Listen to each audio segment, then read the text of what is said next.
Hi, this is Kerby Anderson. You know, each day we take on the tough issues and provide a biblical perspective to them. The topics we cover are wide-ranging: apologetics, theology, prophecy, creation and evolution, intelligent design, marriage, family, child-rearing, the millennial generation, trends in society, politics, economics, business, religious liberty, the Constitution, public policy, foreign policy, military policy, tensions in the Middle East, abortion, homosexuality, pornography, sexual ethics, media, technology, history, and America's godly heritage. We talk about anything that affects your faith, your family, or your freedom. So don't go anywhere, because Point of View starts right now.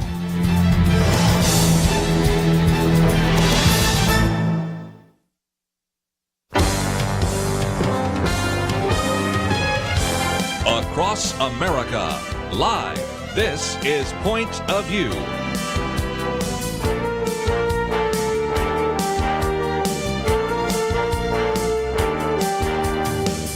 And now, Kerby Anderson. This hour, we're going to spend some time talking about Jesus the Messiah. This is something we've talked about before, especially I'm holding up our little booklet that we made available a while back on a biblical view of messianic prophecies.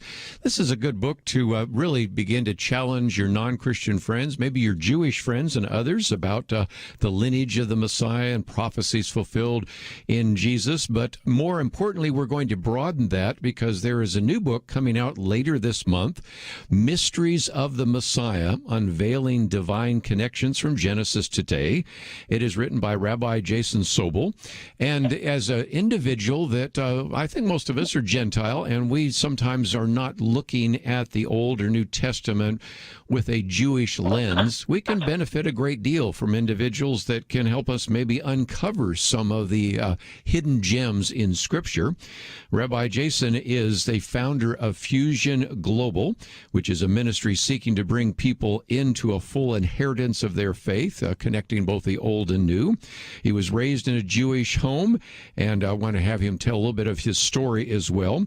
Received his ordination from the Union of Messianic Jewish Congregations, an individual that has a degree in Jewish studies from Moody, a master's degree in intercultural studies from Southeastern Seminary, and joins us now by phone. So thank you so very much for being with us today here on Point of View.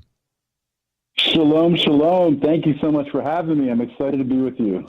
I might just mention the book is not out yet, but we do have information so that people can pre-order it, or even if we play this again when it has just come out. But in some respects, you want us to begin to understand some of these mysteries.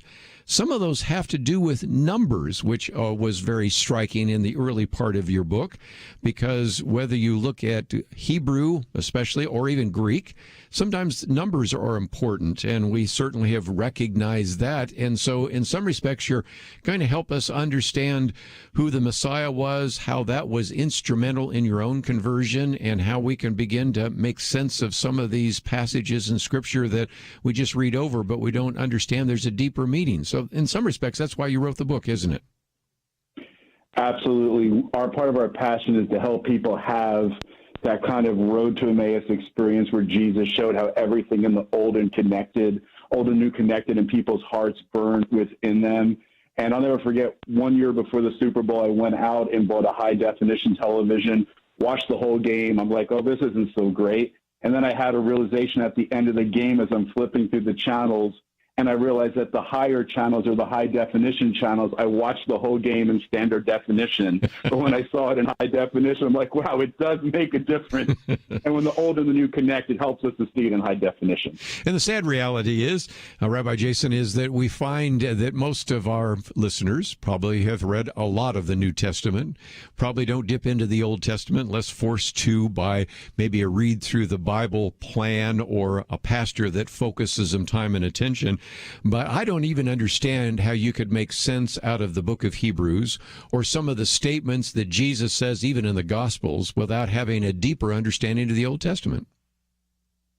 Oh, absolutely. And I think that's why sometimes people find the Scriptures doesn't make sense, or it's not as exciting as it could be, or sometimes it's taking out of context. I like to say when the Jewish roots and the shoots connect, it produces a lot of fruit.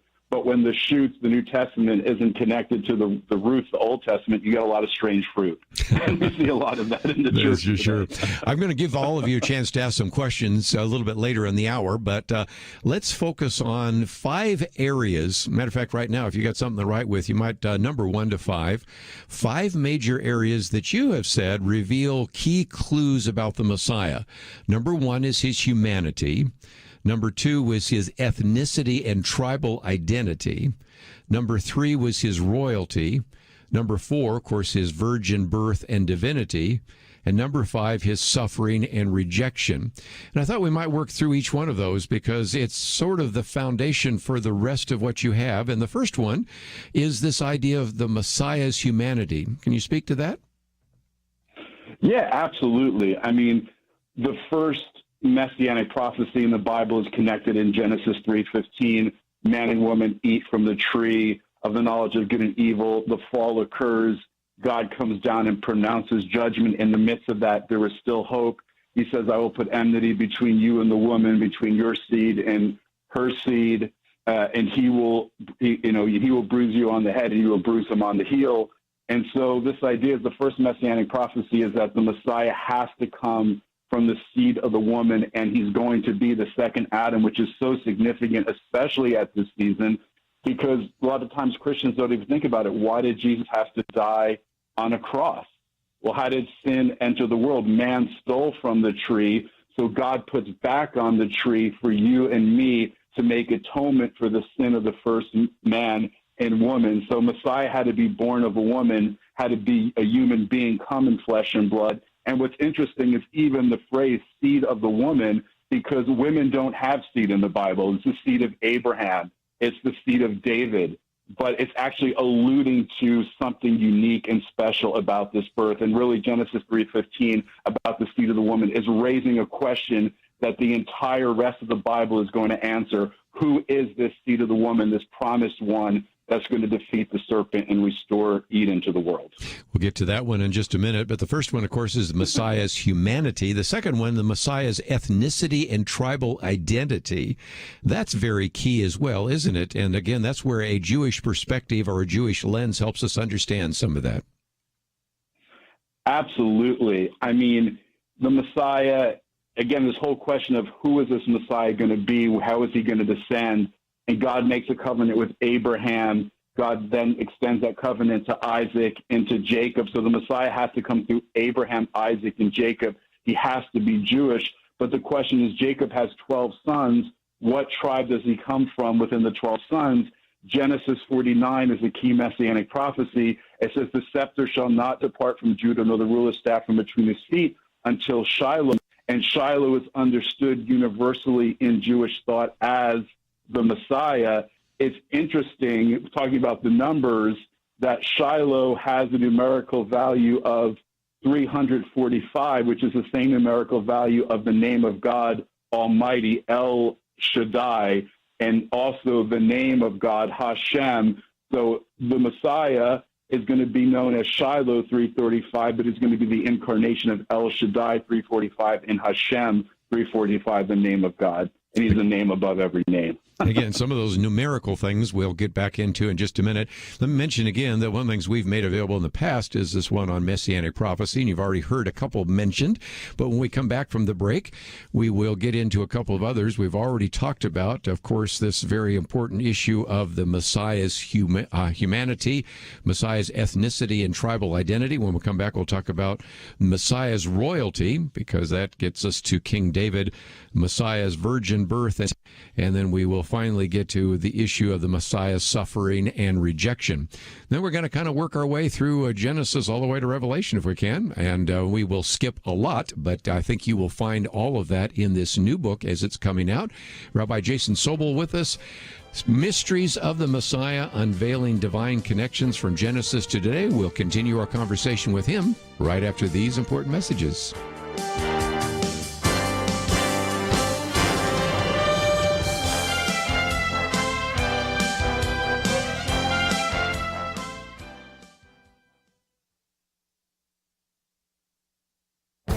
This is Viewpoints with Kerby Anderson.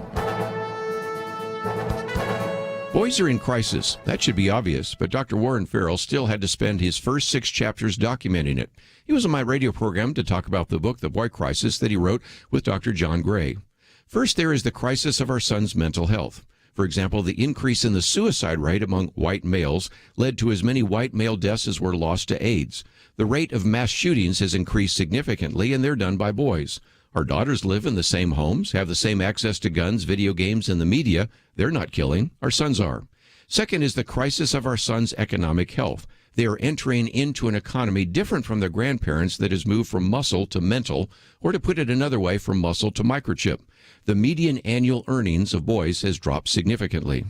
Third is the crisis of our sons' education. Over the last 50 years, the percentage of college degrees received by gender completely reversed. Females rose from 39% to 61%. Males dropped from 61% to 39%. Less educated boys are more likely to be unemployed, but this reversal in education also affects marriage. As our sons become less educated, our daughters increasingly desire partners who are more educated. Finally, there's the crisis of fathering. Boys growing up with less involved or non-involved fathers are more likely to face more social problems. This includes dropping out of school, drinking, doing drugs, becoming delinquent, and perhaps even ending up in prison. Pastors and Christian leaders need to focus attention on this boy crisis. We have church programs and faith-based solutions that build strong marriages and instruct in biblical parenting. The first step is to realize we are facing a boy crisis. I'm Kerby Anderson, and that's my point of view. For a free copy of Kerby's booklet, A Biblical View on Racism, go to viewpoints.info/racism. That's viewpoints.info/racism.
You're listening to Point of View, your listener-supported source for truth. Continue our conversation with Jason Sobel as we talk about his book, Mysteries of the Messiah.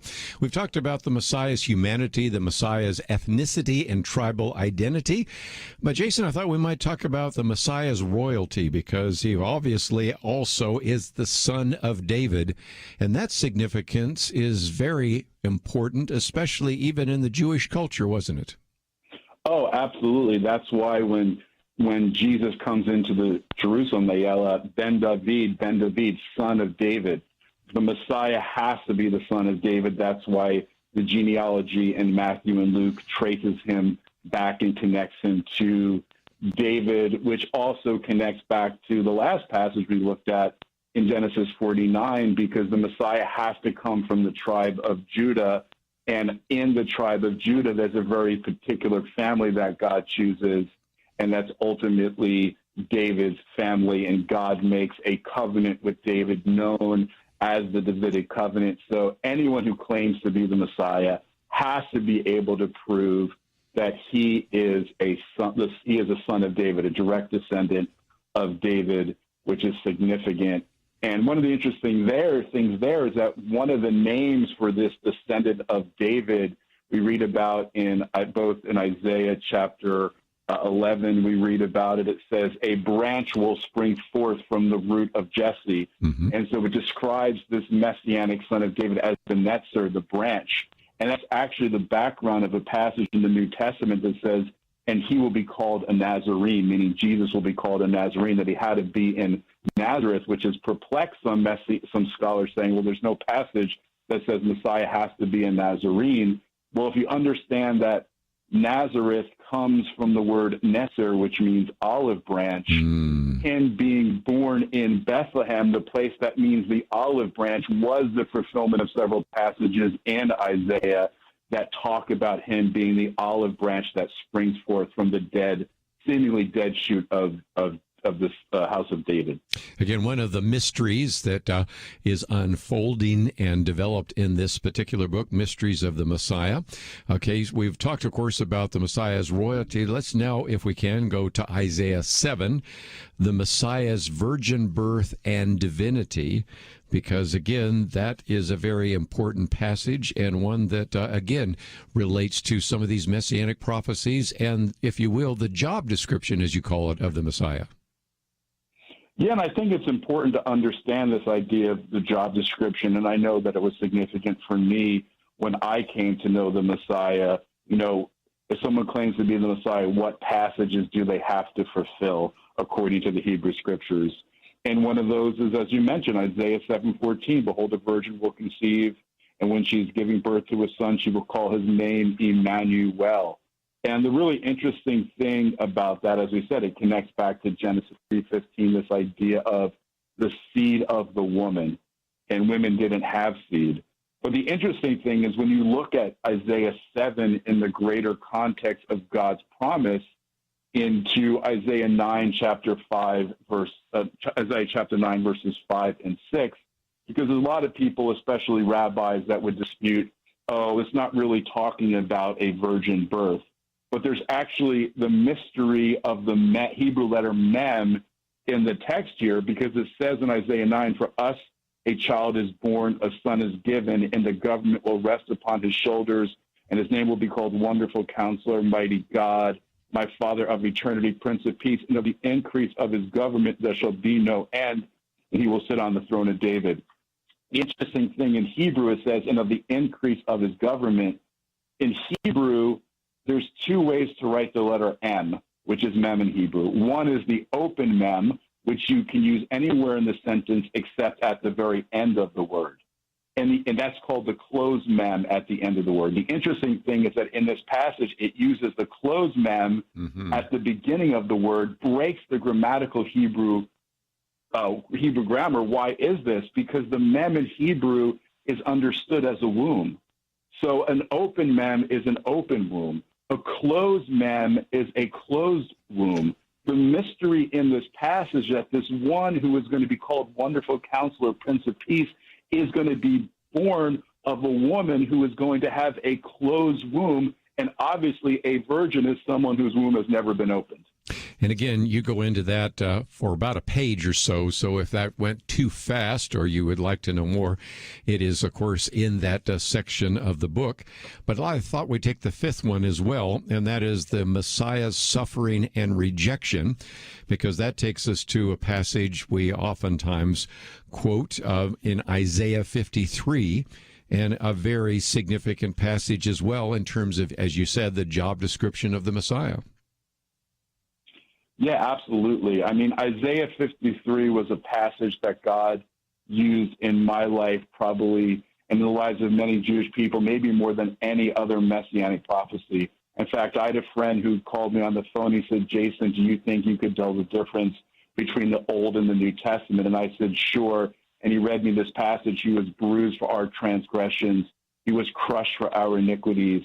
And by his stripes we're healed. He said, Jason, is that the Old or the New? I said, obviously it's talking about the New Testament. He said, no, that's Isaiah 53, the Jewish prophet, 700 years before the Messiah ever walked the face of the earth. And I began to be provoked to judge. I'd never heard this passage growing up in the synagogue. Yes. And going to Hebrew school. And all the rabbis have historically said this passage in Isaiah 53 is talking about how the Messiah was going to have to suffer to atone for the sins of Israel. And it's just such a powerful passage and so clear that the Messiah was going to have to die to bring about forgiveness of sin. So again, what you've said is these divine connections basically were very instrumental in your conversion. A little bit later, I want to open up the phones because I suspect some might want to say, I've got a Jewish friend. I'm trying to witness to him or her, but I don't know what to say. But in some respects, this, what you call the job description of the Messiah, these 5 key points really were instrumental in your own conversion, weren't they? Oh, absolutely. They were key when Isaiah 53 was shared. And also, one of the first things that happens is after I came to faith, my mom found the New Testament, the first New Testament I'd ever seen that I hid in my bedroom that had been given to me. Like, what is this that I found in your room? Don't tell me you become one of those Jews who believe in Jesus. I knew you'd do something like this one day and break my heart. Go meet with the rabbi. You've joined a cult. And so I literally had to go through the Hebrew scriptures and say, what does the Old Testament, what does the Hebrew scriptures, and what do the rabbis say about the Messiah? Because they really confirm, most of the passages that we believe refer to the Messiah and find their fulfillment in the New Testament. Historically, the rabbis in Jewish tradition point to the Messiah. It's not a question about who they're talking about in terms of the Messiah. It's a matter of who is the one who has fulfilled this. Just amazing. Let me just mention that when we come back from the break, we're going to talk about the Messiah of creation and the patriarchs. We'll dip into maybe Moses, but also we want to focus a little time on Messiah and our Passover.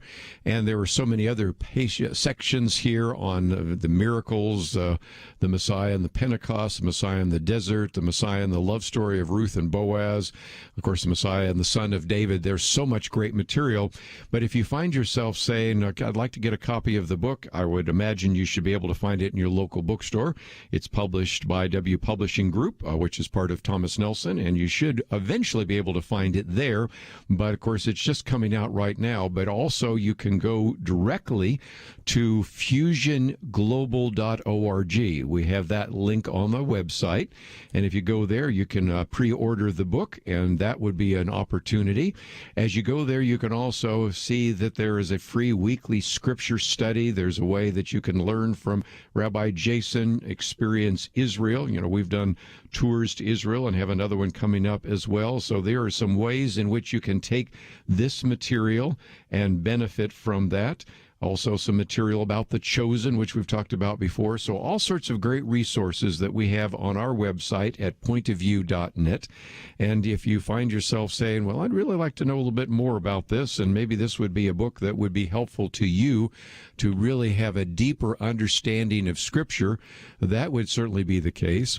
But I also think this book might be one that you might want to hand to one of those Jewish friends of yours who have really no place for the Messiah, but as they begin to even make it through that one chapter that we've just been talking about, or many of the other chapters that go into the detail of the Messiah, I think maybe a light bulb will come on, and it will be an opportunity for you to help them see how indeed Jesus was the Messiah and he fulfills the job description of the Messiah. So we come back from the break. We're going to dip into various aspects of the Old and New Testament in order to see the Messiah there, and that's all part of the mysteries of the Messiah with Rabbi Jason Sobel. He'll be back right after these important messages.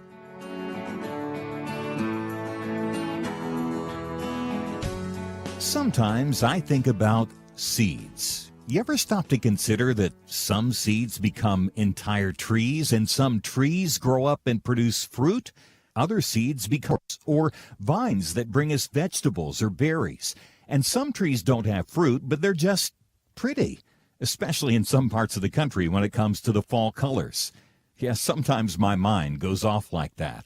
And I also think about such things when it comes to the seeds that so many have planted in the quest to impact our nation through Point of View Radio. You may think that your gift is a small thing, but like a seed, it can grow to have an impact beyond your imagination. If you want to see beauty again in America, consider planting a seed today and making a difference by joining the Point of View Truth Team.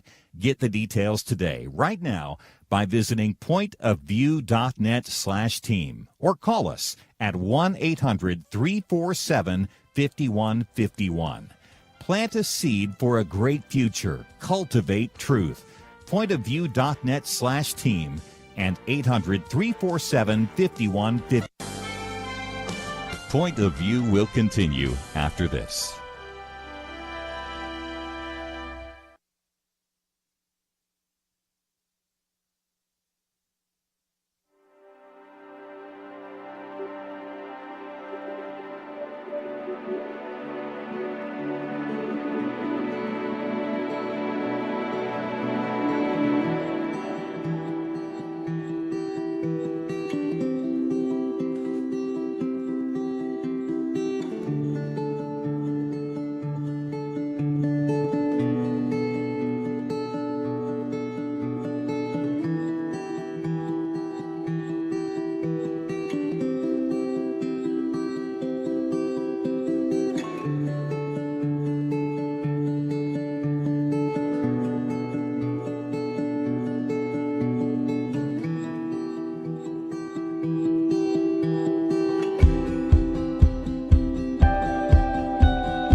You are listening to Point of View. The opinions expressed on Point of View necessarily reflect the views of the management or staff of this station. And now, here again, is Kerby Anderson. Continue our conversation today with Rabbi Jason Sobel. The book is entitled Mysteries of the Messiah. If you feel like we've covered a lot of information, actually it's only about 10% of the book. There is so much depth in all of these chapters that we have given you sort of a foundation to understand the rest. And I know, Rabbi Jason, a lot of people probably would like to hear you talk about Messiah or Passover, but there's actually 6 chapters before we get there, which is unfair to do to an author to summarize everything from Adam to Moses. But in some, given some of that as a foundation, and in some respects, that's why I would encourage people to read this book, because you go into such depth in some of those chapters in Genesis and a little bit in Exodus, because it's important for us to understand that is the foundation for the rest of the Bible, isn't it? Yeah, absolutely. I mean, we really not only want to see people see the Bible in high definition, but we really want to strengthen people's faith and equip them to be able to share the hope that they have within them, the good news with both Jewish people and Gentile people. And I just think it just strengthens your foundation when you see how all of it connects and makes it come alive. And again, there's chapters on the Messiah of creation, the Messiah promised to the patriarchs, Messiah, the son of Joseph and Judah, the Messiah revealed in Moses, because it said the Messiah will be like Moses, and even the miracles of Moses as well. But I thought there are just so many that as we get closer to what's called Holy Week or Easter, they have maybe always wanted to go to a Passover Seder. They've always heard that there is so much messianic significance in that. And so if you wouldn't mind, I kind of wanted to camp out there for just a minute, because first of all, we have to recognize that Passover is what took place when the 10th plague came, and it was to pass over the Jewish people. But as you engage in the Passover, there are so many references to the Messiah that you would really help us, I think, to help us understand what indeed is going on there with the various cups, the various statements, and all of that. How does that all fit together? Yeah, absolutely. The Passover also has another name. It's called in Hebrew Hag HaMatzot, or the Feast of Unleavened Bread, because God commands that the children of Israel eat unleavened bread at Passover, because it is both the bread of affliction, and also God brought us out of Egypt so quickly our bread did not have time to rise. So throughout history, for the 7 days of Passover, Jews have ate unleavened bread. It's central to the Passover. And what's so amazing about that, it was the Last Supper was actually the last Seder.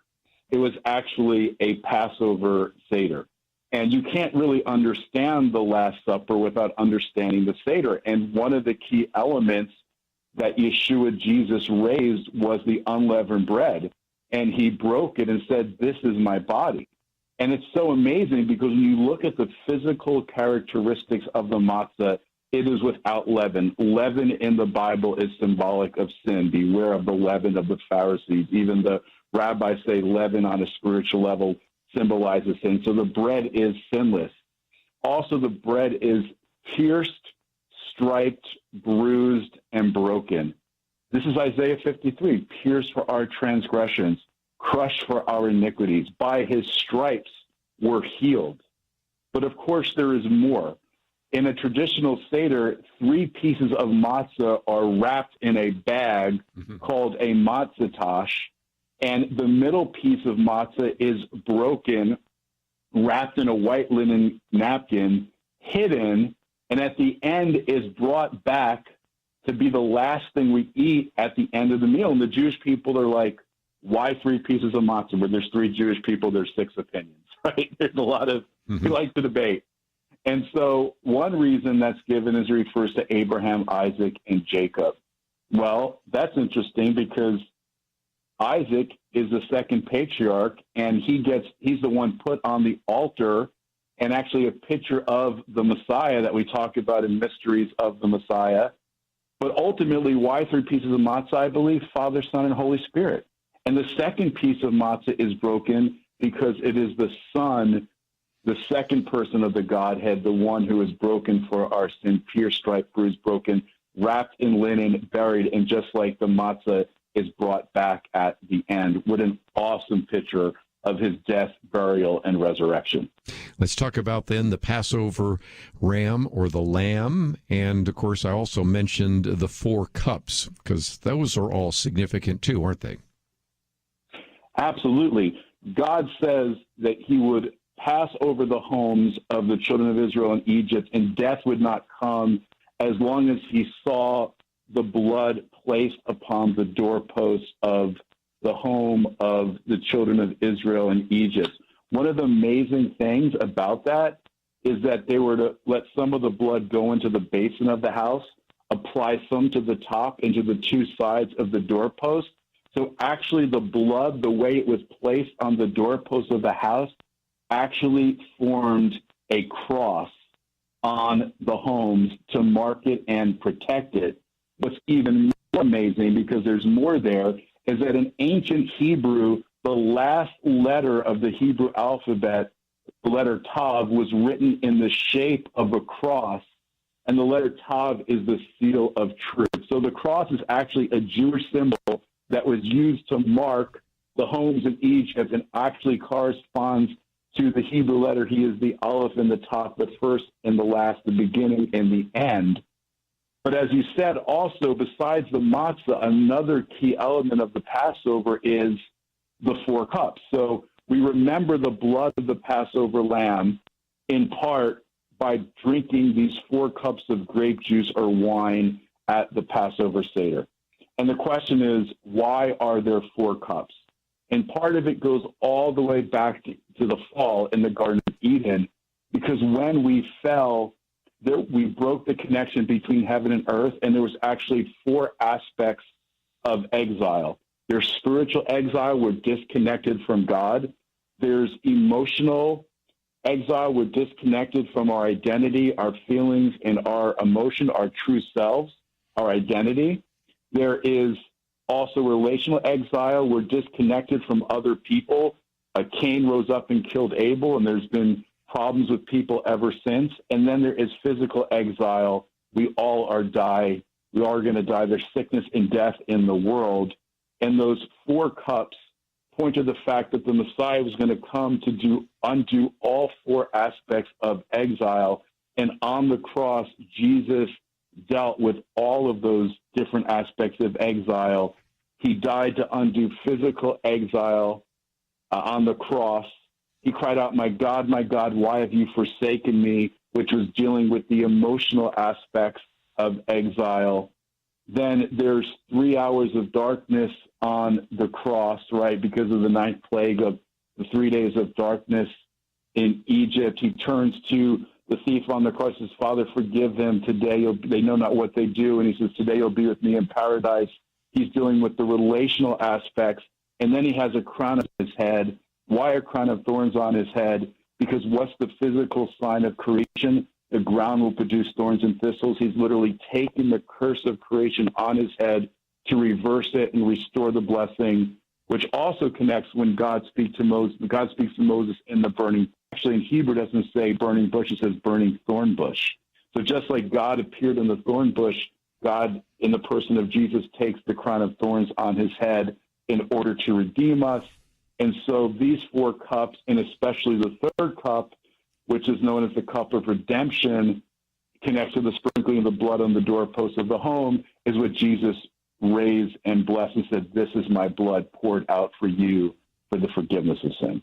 So again, first cup, a cup of sanctification. Second cup, the cup of reciting. Third, the cup of redemption. And of course, then a cup of praise. You have some very good material as well, of course, about the matzah, about the lamb, the bitter herbs, and all of the rest. But we need to take a break. When we come back, Jeremiah talks about the fact that there will be a new covenant.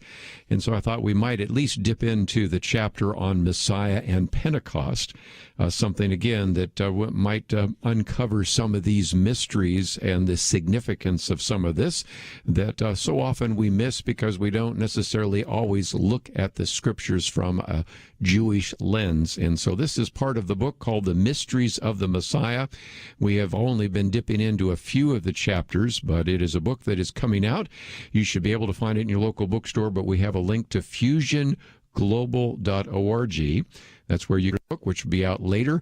And you can also find out a lot more about Rabbi Jason Sobel and the teaching that he does and all sorts of other resources that you might want to have available. And it's all available at our website, which is pointofview.net.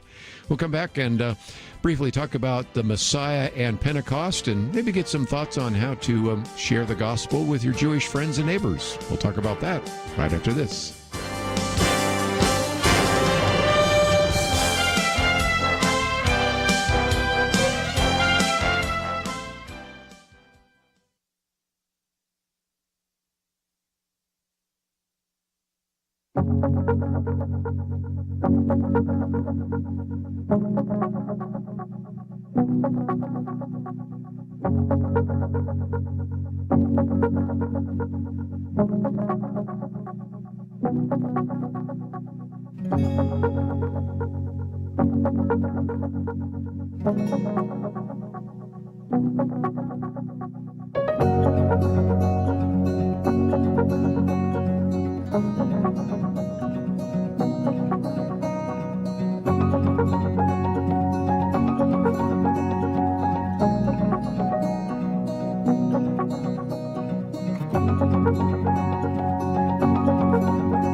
Now, back to Point of View, your listener-supported source for truth. Continue our discussion of Mysteries of the Messiah, unveiling divine connections from Genesis to today.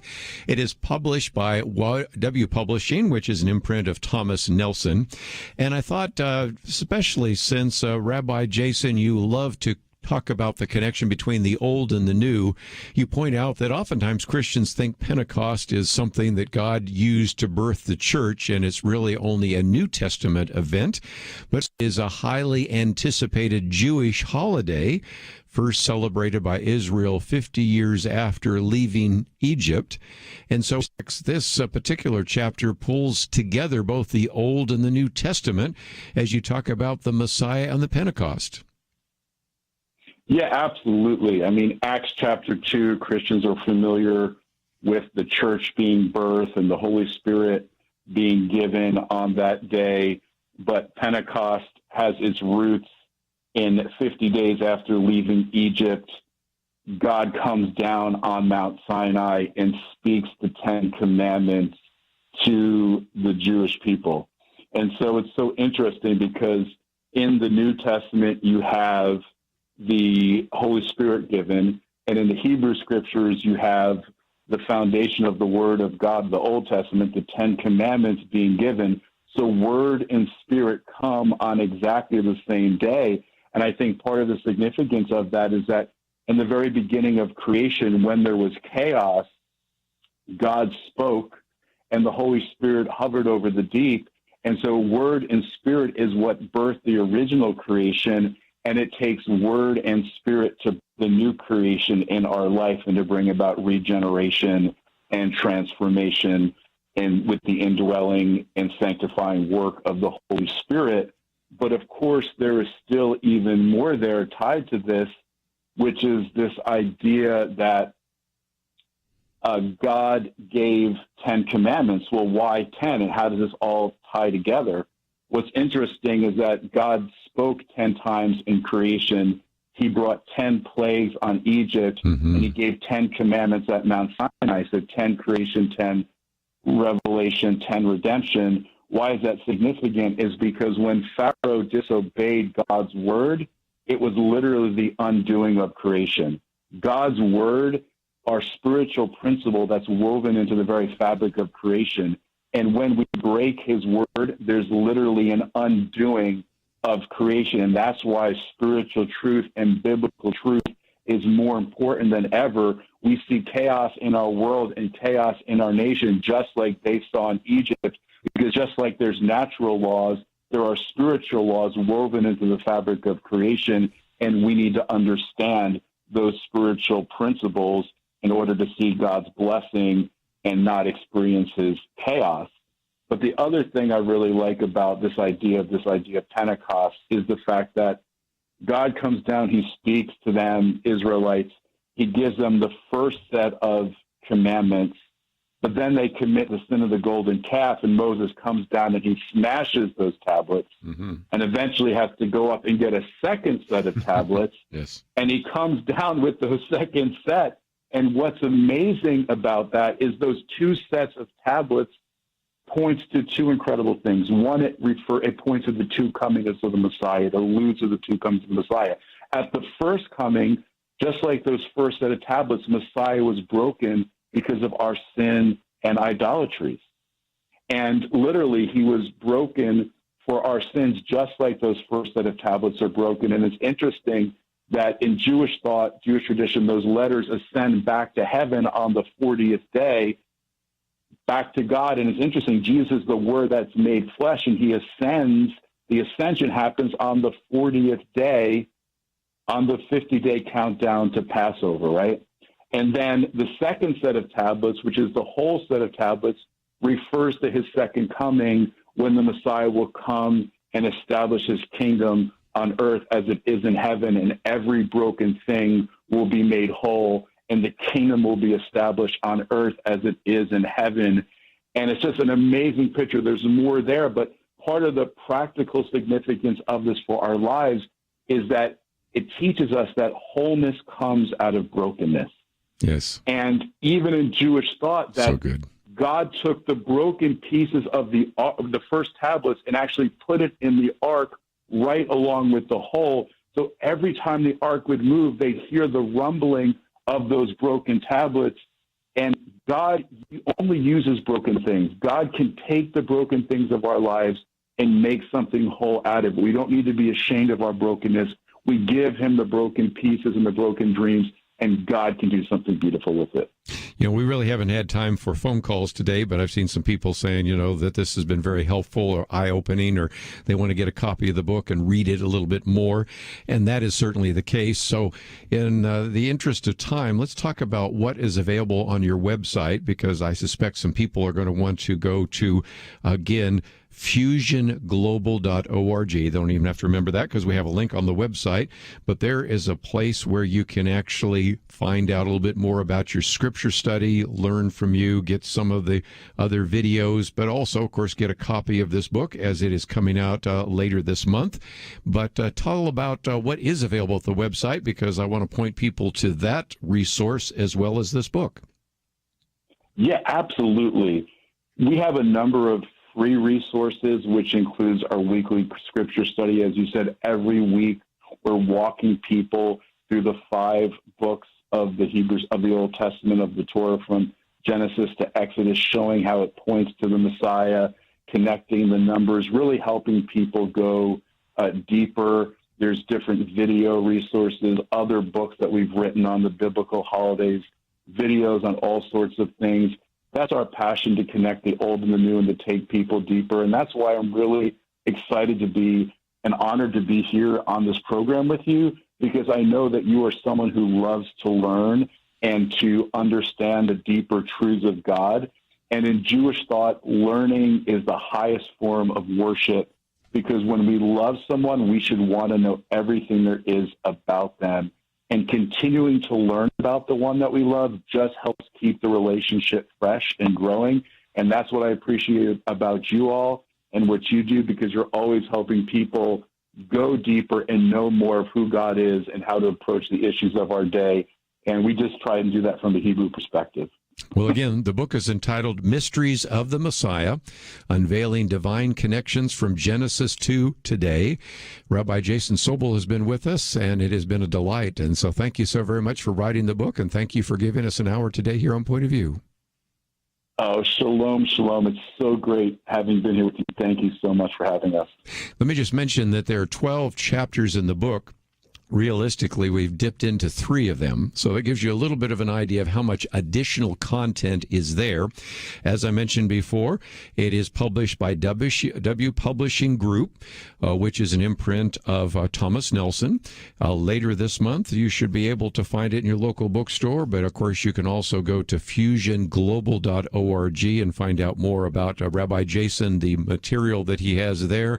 And each one of these chapters has some sort of eye-opening things that would make sense if you had a Jewish background, and make sense if you understand what is being said in terms of the Old Testament, or understand the way in which some of these numbers are used in Hebrew, but probably would be a unique ministry and mystery for you to begin to uncover and to unveil. So that's why I thought it would be very interesting for you, and maybe a very useful book, not only for you to know more about God's Word, but maybe to use this book in a way to reach out to your Jewish friends, neighbors, and co-workers with the gospel. If you've appreciated this, if you want to find out a little bit more, of course, we've posted all of that on our website at pointofview.net. Let's take a break. We will continue our conversation right after this.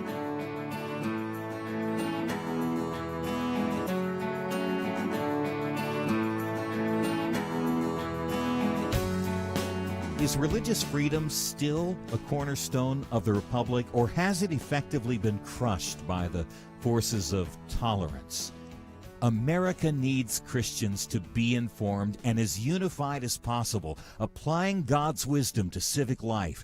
Point of View can be a key part of a successful mission. I believe in America. I believe God wants His best for us. We can face whatever the world throws at us as long as we stand together. If you have not signed on, please do it now. Support Point of View Radio today at pointofview.net. Set up your monthly gift by clicking the Truth Team picture and then carefully follow the directions. Pointofview.net. By phone, you can give at 1-800-347-5151.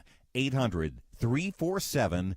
5151, or mail that first donation to Point of View, Box 30, Dallas, Texas 75221, Box 30, Dallas 75221, or call us 800-347-5151.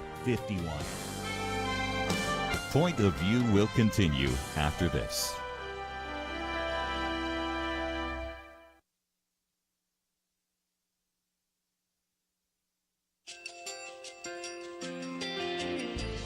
I just want to thank you so much for all the wonderful programming you have. You're just absolutely fantastic. I recently started listening to Point of View, and I really found it interesting because of the different subjects you cover. Thank you for that. I really appreciate everything that you do in keeping us informed. Thank you, Kerby, for everything that you have been doing. I appreciate all the work that you're doing, advocating for the Word of God. Thank you so much.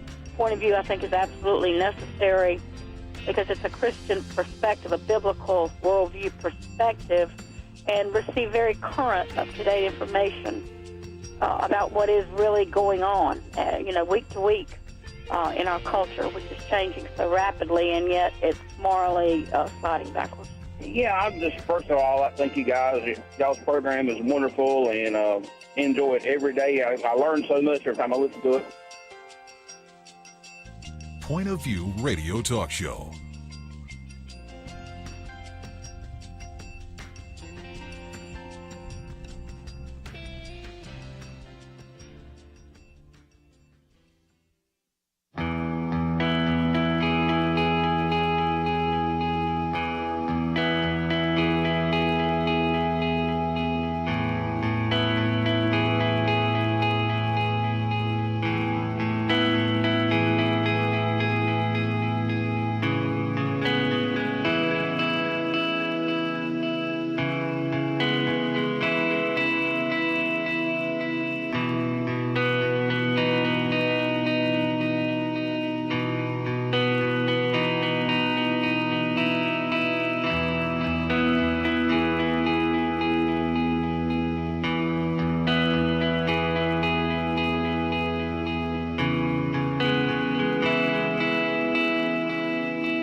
Hi, this is Kerby Anderson. Each day we take on the tough issues and provide a biblical perspective to them. The topics we cover are wide-ranging. Apologetics, theology, prophecy, creation and evolution, intelligent design, marriage, family, child-rearing, the millennial generation, trends in society, politics, economics, business, religious liberty, the Constitution, public policy, foreign policy, military policy, tensions in the Middle East, abortion, homosexuality, pornography, sexual ethics, media, technology, history, and America's godly heritage. We talk about anything that affects your faith, your family, or your freedom. So don't go anywhere, because Point of View starts right now.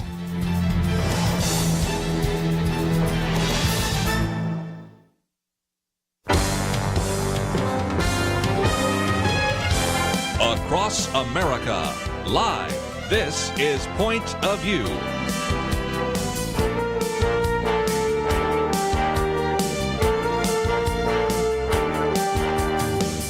And now, Kerby Anderson. Thank you for joining me. It is the Thursday edition of Point of View, and I guess I should first of all say happy Monday, Thursday.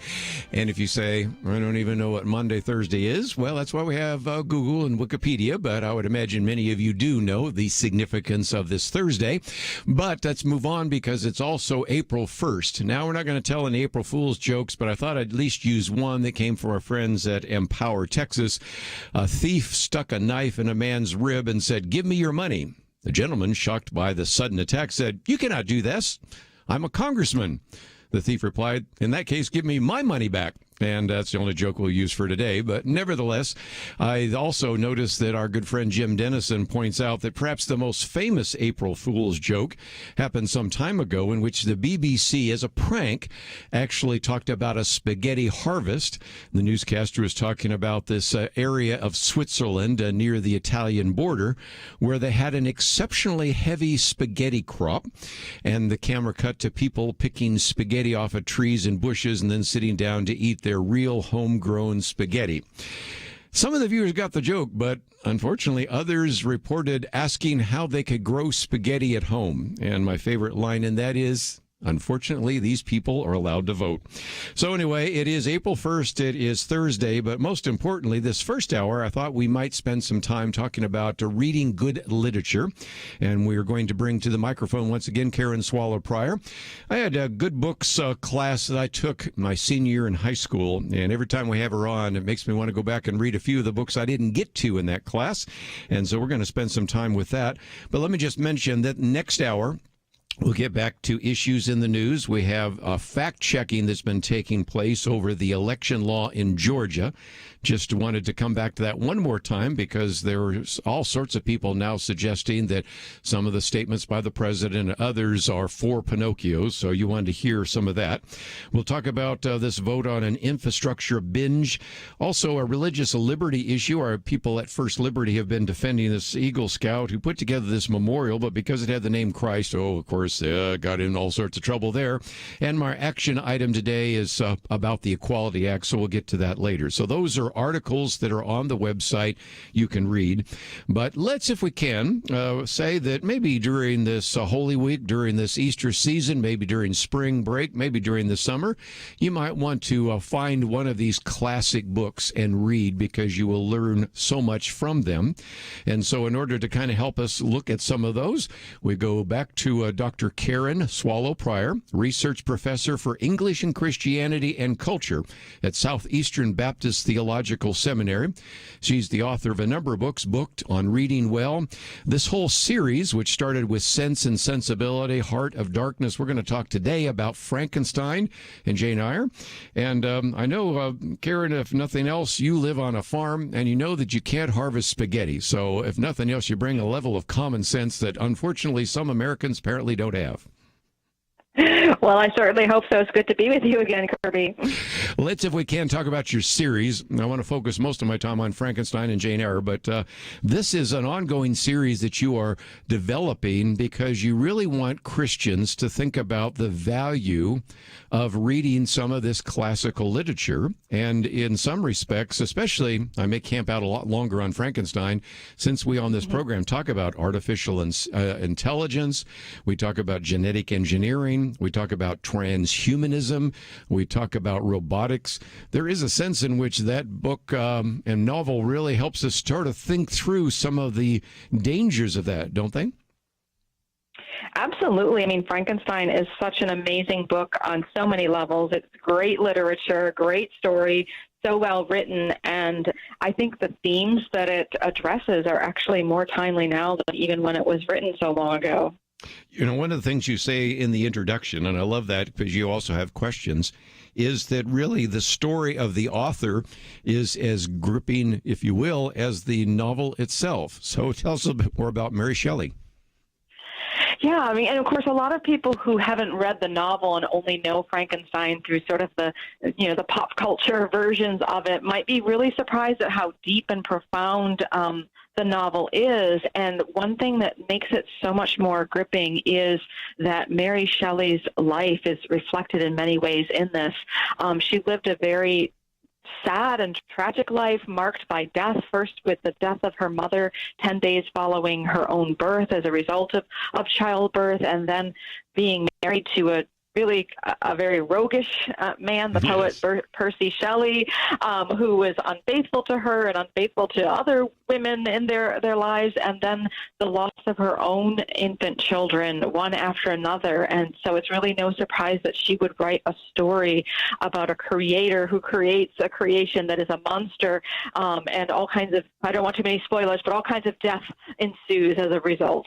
Well, and again, I think many people, even if they don't know Frankenstein, the book, they certainly have in their image some of the visual images of the various of films that have been done on that regard. But that's the point that I wanted to get into, is that it really gets you into much more than just animating something that is dead and making it alive. I mean, you have themes, I think it's fair to say, because you talk about it later on in the book in some of the introduction, ambition, greed, creation. Like you said, it in some respects fits the 21st century better than when it was written. Absolutely. And, a little bit more that I include in the introduction talks about how these experiments that are depicted in the novel actually are very similar to ones that were being done at the time. So they aren't as far-fetched as they might seem. And of course, I mean, we aren't reanimating corpses today, but we are doing some things that I think even stretch the imagination even more, the way that we create life in a petri dish, the way that we combine animal and human cells to create some other kinds of creatures in laboratories. These things are going on, and the pressing question that we need to face, which is one that the novel asks, is just because we can do something, should we? And what are the consequences of doing that? Yeah, when you think about the conversations we've had around this table, recombinant DNA research, cloning, creating chimeras, and all sorts of things of that nature, certainly the case. We're coming up on a break, but when we come back, I wanted to maybe have you delve into a little bit of why a Christian might want to read that, because you've got a section here, Reading Frankenstein as a Christian Today, because you know the argument that I'm sure you've gotten from some of your students over the years, either at Liberty or at Southeastern or whatever, and that is, why do we need to read old books, that don't relate? And more importantly, sometimes Christians say, why should I read fiction? I just want to read nonfiction. My quick answer to that is, did Jesus ever tell a story? Did he ever tell a fictional account? Did he ever use a parable? That usually settles them down. But I want you to maybe come back and talk about this for just a minute, because in some respects, this series that you've put together is really challenging us to think about the fact that as Christians, we can certainly read some of this literature that is sometimes written by Christians, sometimes not. But at the same time, it gives us some connection points with a culture. But more importantly, I think it's fair to say that Mary Shelley was warning us about a world that we find ourselves in today. A lot of that was science fiction, but much of it has become science facts. We'll come back and continue our conversation with Karen Swallow Pryor. And then a little bit later, we'll get to Jane Eyre. And again, these are just two of the books in the series. So let's take a break. We'll come back with more right after this.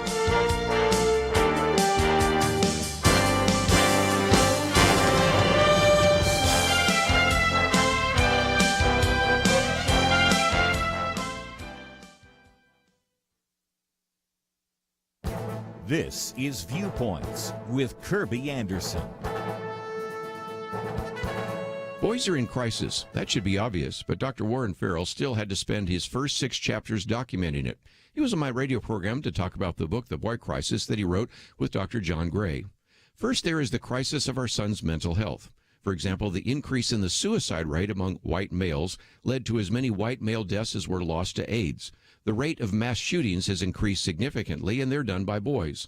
Our daughters live in the same homes, have the same access to guns, video games, and the media. They're not killing. Our sons are.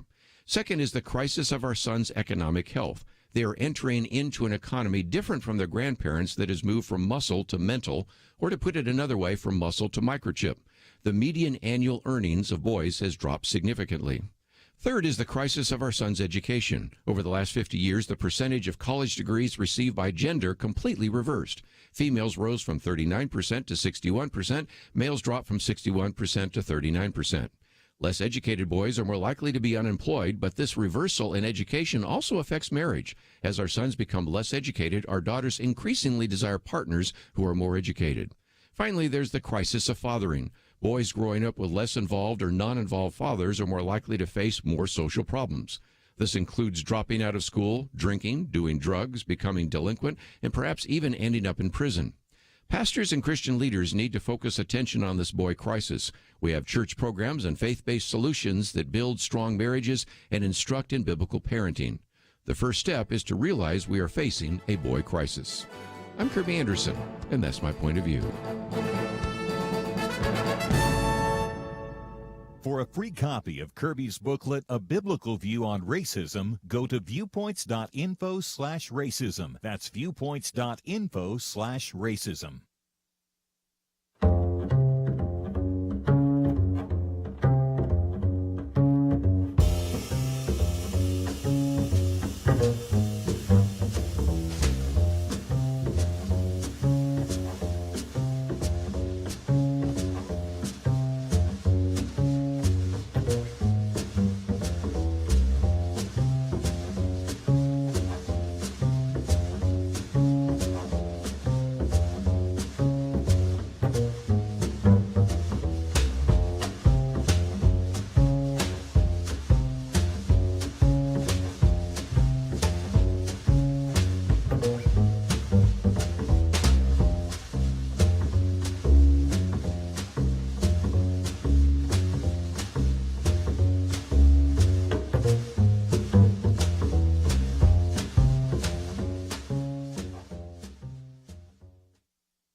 You're listening to Point of View, your listener-supported source for truth. Our guest today, Dr. Karen Swallow Pryor. And if you'd like to join us at any point, 1-800-351-1212. Maybe you're reading classical literature. Matter of fact, I would suspect maybe some of you, as it's getting near the end of the week, maybe you're a teacher, been teaching some of this in your classroom and like to get some interaction with us. That would certainly be appropriate, because we're talking about a couple of these classical books that are part of the series that she has been providing a commentary for, focusing at the moment on Frankenstein, A Guide to Reading and Reflecting.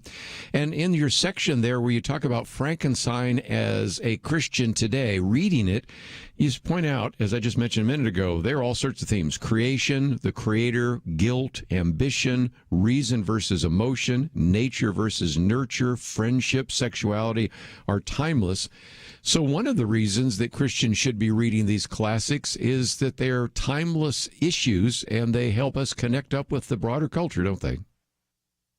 They absolutely do. I mean, one of the marks of literature that makes it great is that it transcends time and place and situation in addressing these themes that are of universal concern to human beings everywhere. And at the same time, they also allow us to see the world through a particular set of eyes that are different from our own. So they enlarge our universe that way by just letting us step into the shoes of someone from a different time or place or different situation, and to see the world through their eyes, which research actually shows increasingly in cognitive science that it actually increases our empathy and our ability to understand other people and to apply the same skills that we need to apply every day, as we're talking to real people and facing situations and having to make predictions about outcomes and consequences and face moral dilemmas. These are the things that fill the pages of literature, and they're also the things that we have to deal with every day in real life. Well, and again, just talk about some of the things that we're doing in the laboratory right now. Okay, we've never cloned a human being, but we can clone all sorts of animals, and that could happen in the future. No, we haven't necessarily created life in the petri dish or the test tube, but we have in vitro fertilization.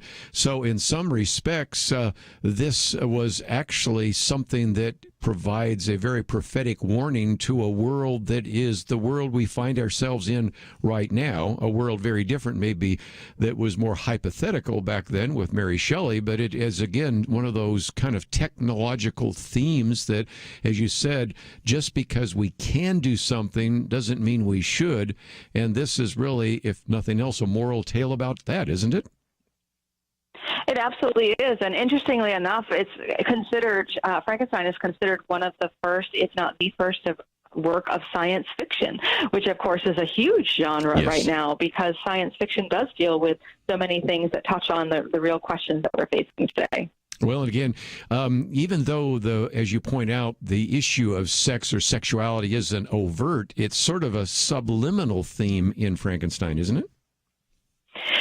It is, and again, I don't want to give too many spoilers, but I think we all know that Dr. Frankenstein creates this monster, and Dr. Frankenstein himself is a person who is struggling with sort of trying to decide whether he wants to pursue an intellectual life and abandoning his family and his loved ones in order to pursue his mad science. And he creates a monster who is singular and alone and who also wants companionship. And so a big part of the theme is these two parallel characters, Dr. Frankenstein, who is not living a life that is centered on family and love, and then this monster he's created who yearns for those things, and what will we do or should we do in order to gain not just a sexual or marital companion, but even a friend, which is a big theme in the novel as well. We are made for companionship, and the novel addresses that very powerfully.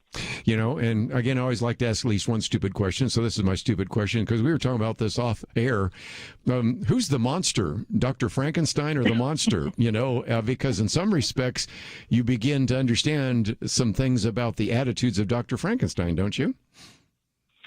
Yes, and that is the perennial question about this novel. It's not a stupid question at all, because it's really remarkable how we have a sort of a literal physical monster in this story, but the way the story is told and the way events turn, we really are forced to ask, who is the monster? And I don't want to give it away, but I really encourage people to think about that question as they read it. Well, another one I thought I'd ask, because you do raise this issue, and that is the novel is one which is really a world without women, which, again, you can attribute that to the fact that women had less of a place. And, of course, if you know anything about the very tragic life, really, of Mary Shelley, you can understand that. But that's another kind of issue as well, in which you had a world in which women are kind of relegated to the sidelines. And talk about that, because that's a kind of a sub-theme that picks up there as well, isn't it? Yeah, that is really a fascinating part of the novel, because it's written by a woman, and actually Mary Shelley was only 18 when she wrote this novel and had it published shortly thereafter. And so she's a woman, but she's writing about this man's world, because we not only have Dr. Frankenstein, but a lot of people are surprised when the book opens and we have this man named Mr. Walton who's writing letters to his sister, and he's the one who's telling the story about this doctor that he has met. And so there are women in the story, but they play this very peripheral role, and it's really the men who have these unchecked passions and unchecked ambition, who are pursuing their worldly ambitions at the expense of much destruction, and the women, are absent from their lives in any meaningful way. And I think that asks us also questions about what happens when we don't have this sort of complementarity and this sort of moderation and balance, the way that we men and women do balance one another. Yeah, kind of the checks and balances, a theme we talk about so often when we talk about politics. But again, Robert Walton and, of course, Dr. Frankenstein. But just before we take a break, let's talk about the way you've structured this, because, of course, after Volume 1, you have a series of reflective questions, and then after Volumes 2 and 3, you have those as well. So there's an opportunity not only to read this, but then to reflect on this. And I would say that most people assume you pick up a book like Frankenstein or Jane Eyre or whatever, and you're going to read it yourself. But because of the way you've structured it, I know we have a number of listeners that maybe have a book club, maybe they have a small group that they'd like to cover some issues other than doing a Bible study or something like that. You put it together in such a way that that could actually take place as well, couldn't it?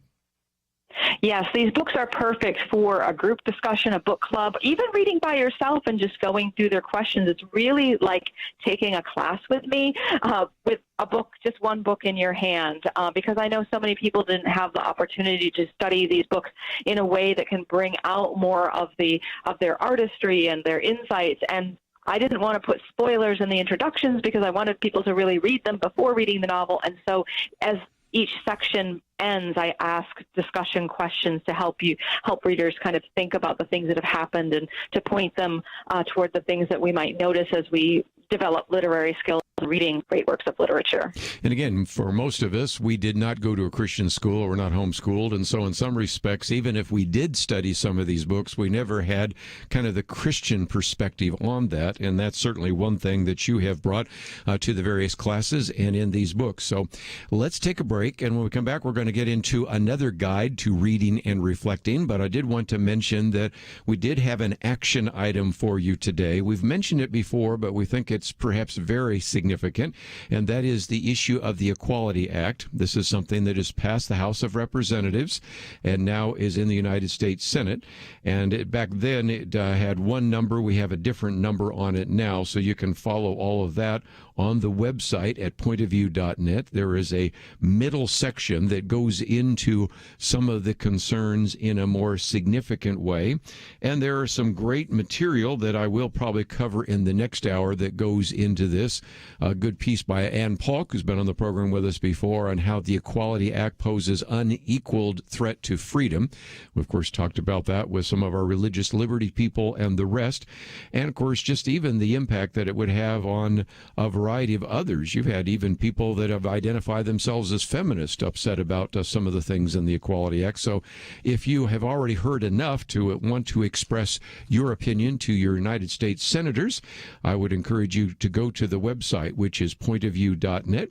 Click on that banner that says actually contact your senators, and it tells you a little bit more about Senate Bill 788. That's the Senate number. Same one as H.R. 5. And this then gives you some reasons why you might be concerned. Then you can certainly type in your zip code, and what it does is pop up a suggested letter that would then be sent to your two senators. You can edit it however you would like to do so.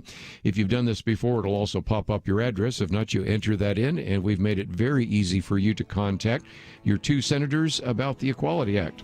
So that's one of our action items for today. It's all available at our website, pointofview.net. We'll come back more about the importance of reading good literature, and we'll talk about that right after this.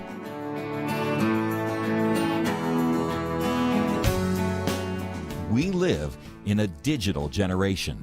Point of View is reaching this often overly plugged-in generation with truth. You can keep up with us 24 hours a day using your phone, your tablet, your laptop, or your desktop. Search for the Point of View Radio Talk Show on Facebook, where you can keep up with today's issues, learn about current and upcoming guests by liking us on Facebook. Also, follow us on Twitter. Our handle is at Point of View RTS. That stands for Point of View Radio Talk Show. Learn, interact, make a difference with Point of View using new media. And here's one way you can make a big difference. Help us increase our reach by spreading the word among your friends. Share a Facebook post. Tag us in a tweet. With enough joining us to plant seeds, we'll see a tremendous harvest. Come on, it only takes a minute. Search for Point of View Radio Talk Show on Facebook, at Point of View RTS on Twitter, and subscribe to the Point of View Radio Talk Show channel on YouTube. Learn, interact, share. The Point of View Radio Talk Show. Point of View will continue after this.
You are listening to Point of View. The opinions expressed on Point of View do not necessarily reflect the views of the management or staff of this station. And now, here again, is Kerby Anderson. Continue our conversation today with Dr. Karen Swallow Pryor as we talk about a couple of books, Frankenstein, and now we want to get into Jane Eyre. These are hardback books, and as a matter of fact, if you buy both of them, put them in your backpack, it'll weigh them down quite a bit, but they're not that expensive, partially because they don't have the kind of copyright that many of the modern books have, and so that will be something that you can obtain. Published by B&H Publishing, and you may be able to find them in your local bookstore, but we have a link to both of those. You can get them both in hardback and Kindle, and some great resources, and part of a series, which before we finish, want to spend some time talking about the others in the series and kind of the future of that series. But when we talk about this one, this is interesting, Karen, because there is a striking difference between Charlotte Bronte and Jane Eyre in terms of their own background and experience, isn't there? Yes, but actually a lot of people were confused from the beginning of the novel's publication. Of course, it's because it was called at first an autobiography. Jane Eyre, an autobiography, because a lot of the early novelists didn't call what they were writing novels. Novels were new and kind of a sketchy form of literature, lowbrow. People were suspicious of it. And while Charlotte Bronte did draw on things that happened in her life, which is what makes the novel so realistic, she was creating, through her art, a very fictional character, and one that I think many people, like myself, love as one of the best novels ever written. I certainly would call it that. And again, like you said, they have originally said Jane Eyre, an autobiography, because that was, as you said, common at the time. And that, of course, led to all sorts of confusion. But the theme, I would have to say, and this is a novel you know more about, and certainly one that you've loved, gets into this idea of self. And we in the 21st century, really even the 19th and 20th, 21st century, have this idea of self. But that was somewhat new at the time, was it not? Yes, I mean, we are living in the modern age, the late modern age, some might even say the postmodern age, but Charlotte Bronte was writing right in the midst of it, in the middle of the modern age when individuals were able to rise above their circumstances, when people could actually dream of becoming something besides what they were born for their family had been born for generations to do or be. And so that was a great kind of freedom, the ability to imagine a different kind of future. It beheld all kinds of choices that people could make, but at the same time, that was a great responsibility. So the idea that we have of our own selfhood that we take for granted today was something that was really new in the modern age, because there were choices that people could make and things that they could imagine, even if they couldn't actually do them. So the idea of being a self with autonomy and with a conscience and with will was something that was pretty new, and that's really what Jane Eyre is all about. Well, and again, part of it was that sense of freedom, because I remember you saying at one point there, I think that there were some that wondered whether Jane Eyre was a man or a woman. They were trying to figure out what we call gender or sex. And so in some respects, this is a world of freedom that we understand, but certainly a woman back then might just begin to consider as a possibility. Is that fair? That's exactly right. And of course, Jane Eyre was famously published under the pseudonym Currer Bell, as were the works by Charlotte's sisters, Anne and Emily, who published poetry and novels also, most of them not as well known, although Emily Bronte's Wuthering Heights is another famous and beloved novel. But these were women who were writing about being women in a society where women still didn't have a lot of freedom and choices, but they were just beginning to. Even the ability to choose whom one would marry was a relatively new idea, as these kinds of choices opened up for all people, not just women. Sometimes in novels we refer to the protagonist as the everyman. Is it fair to say that Jane was kind of the everywoman? I think she really was. She was, for anyone who doesn't know, an orphaned girl living with a cruel family. It has sort of some fairy tale elements to it. Well, you recognize that sort of figure in a lot of fairy tales, but novels are different from fairy tales because they have the character go, yes, on an allegorical journey, but in that journey they're making decisions and facing temptations as Jane does. And the thing that I love most about this novel and why I chose it for the series, and a lot of people who haven't read it don't know this, but Jane Eyre is a deeply Christian person. Mm-hmm. And she is living in a world that's nominally Christian. So she faces many hypocrites and cruel people and people who do terrible things in the name of Christianity. And she also faces someone who really isn't a Christian, who tempts her to do something she shouldn't do. And so she struggles with all of these things, and she has no one to be accountable to but herself and her God. Very good. And again, those are kind of the temptations we face again today. We talk about the timelessness of all of this. In some respects, you'll read it and it won't resonate because, I guess, if you allow me to geek out now for just a minute, talk about romantic movement, kind of the Gothic literature that it's set in. Because I think, if I remember right, at one point you were saying if you look at a film maybe made 20, 30 years ago, you kind of go, oh, how realistic is that? So what about some of those themes? Because that was something that you talk about early on as well.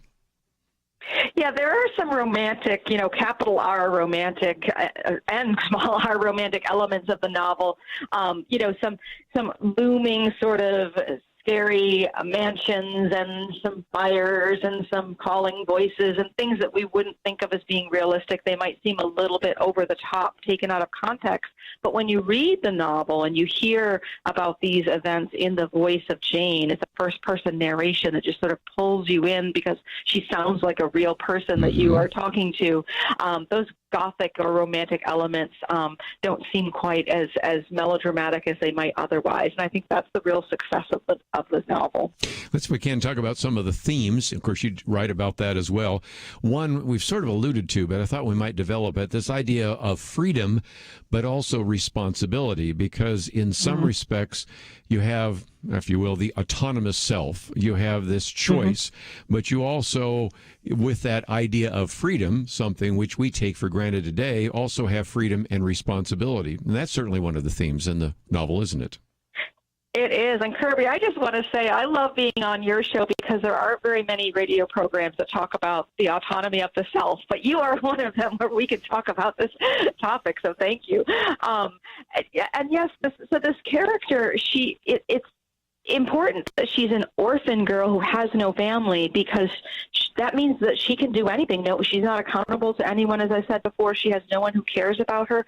So she's faced with all of these existential choices that really do reflect the kind of world that we live in, because even if we do have family and friends that we're accountable to, our society doesn't really teach us that we are. We still get to do whatever we want to do and make the choices we want to make. And Jane, even as helpless as she is kind of in that situation. So this idea of freedom is very strong in the novel, yet she's also very constrained. She has no money. She almost starves to death. Yes. She's very, dependent on anyone who physically who will help her and rescue her, yet she still is a moral being and a moral agent who has to make the right, or she could make the wrong decision. And that's what, again, makes the novel so universal for all of us today. So good. One other point just before we take a break, and that is she lived in a real stratified society by race, by sex, by class, and certainly that surfaces most of the time throughout the novel, because there are certain things that she's free to do, but then again, society keeps her from having that same kind of freedom that we take for granted today. And that's exactly why her choices are so hard, because when she is faced with making the hardest choice that she has to make, almost no one would blame her for doing the wrong thing, because it seems so right in her situation. And we live in a world where we justify so many wrong things because it seems so right for so many reasons, but Jane refuses to do that, and that's why she's such a wonderful heroine to me. We're going to take a break, and Dr. Karen Swallow-Prior will be with us just a little bit longer, and she has a section that I thought I might delve into briefly, and that is how we as Christians can pick up on some of those ideas. Of course, some of them already have been elucidated, but we'll get into those in a little bit more detail. And then also, just before we let her go, talk about the others in the series and kind of what the future might be. So we have a lot more to cover, and I hope that you will stay with us. Next hour, we'll get into some of the issues in the news, but isn't it nice just to break away from all the things we sometimes have to talk about every day here on Point of View and think about some of the great literature of the world, which sadly, again, because of some of the things in our society, people aren't reading, and they need to. So, again, we wanted to encourage you to read some of these great classical works, and I hope that that has been an encouragement to you.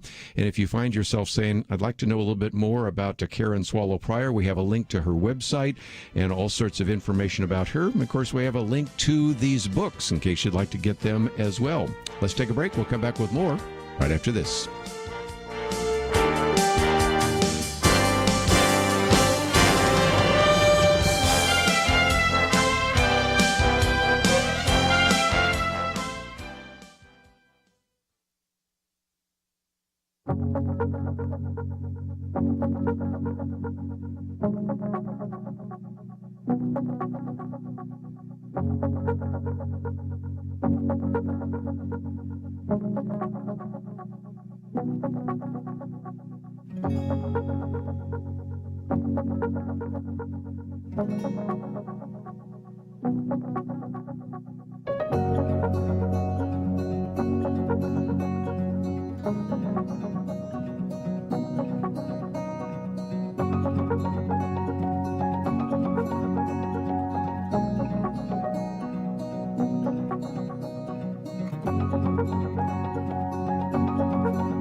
Now, back to Point of View, your listener-supported source for truth. Back for a few more minutes as we continue our conversation today with Dr. Karen Swallow Prior. Again, Jane Eyre is the book, and it was published in 3 volumes, but all 3 are in this particular work, along with an introduction and suggested questions and discussion.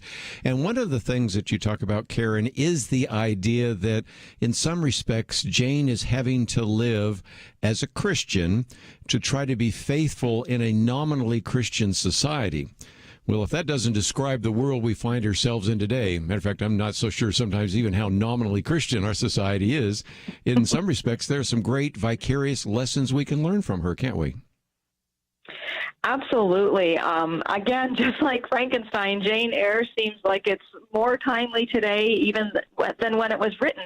And of course, it was written right in the middle of the Victorian period, which actually has a lot of parallels to our own sort of nominally Christian culture that we have here in late America. And so I guess we shouldn't be surprised to see some of those same questions that Jane had to face about the difference between genuine Christianity and cultural Christianity, because we're seeing a lot of that today. One of the other themes that certainly runs through this is the idea of challenging the society, challenging the status quo. If I remember right, wasn't there even a section that had to be put in to even explain that? Didn't Charlotte Bronte have to put something in, if I remember right, because there were some people that were thinking that Jane is even challenging Christianity, or that Charlotte was challenging Christianity? Talk about that, if you might. Yes, in the second edition of the novel, Charlotte Bronte wrote a famous preface because there had been so much criticism, so much shock at this revolutionary novel, as it was called, because a young woman was daring to challenge the hypocrisy of her Christian society, and it was called an affront, an attack on Christianity. And Charlotte Bronte wrote a very strongly worded, very powerful preface to the second edition, in which she basically said that to challenge the Pharisee or to lift the veil from conventionality is not a challenge to genuine Christianity. It is, in fact, real Christianity. So she was a woman of conviction, and her novel shows that. One other point before we talk about the series, and that is there really is kind of an emphasis here on the idea of Christian service, about Christian ministry, no matter where you're stationed in life, whether you're poor or rich, whether you are well-educated, not so educated, whether you're a man or a woman, service is really part of the Christian life. Yes, again, another favorite part of the novel for me, because, of course, as a woman in the 19th century, Jane had very few options in front of her. She could be a teacher, she could be a governess, she could be a missionary, and she could be a wife. Those are pretty much the extent of the choices in front of her. And even with those limited choices, she knew she needed to find the one true calling that she had, and to not just choose something because it was in front of her and someone was pressuring her to do that. And again, I think even though we have more choices in front of us today, we still have the same challenge to find what our calling is from God and not from pressure. Very good. Let's, if we can, talk about the series, because I mentioned some of the other ones, Sense and Sensibility and Heart of Darkness. Of course, this one, Frankenstein and Jane Eyre. Those are four. Give us an idea of what the other two are a little bit like, and also what the future is for this series. Yeah, well, the Sense and Sensibility and Heart of Darkness released last year. I'm kind of at a pace of releasing 2 a year. I'm a slow worker, and I have a full-time job. And so Sense and Sensibility is one of, by Jane Austen. All of Jane Austen is wonderful. I don't think any Christian can read any more edifying work than one by Jane Austen.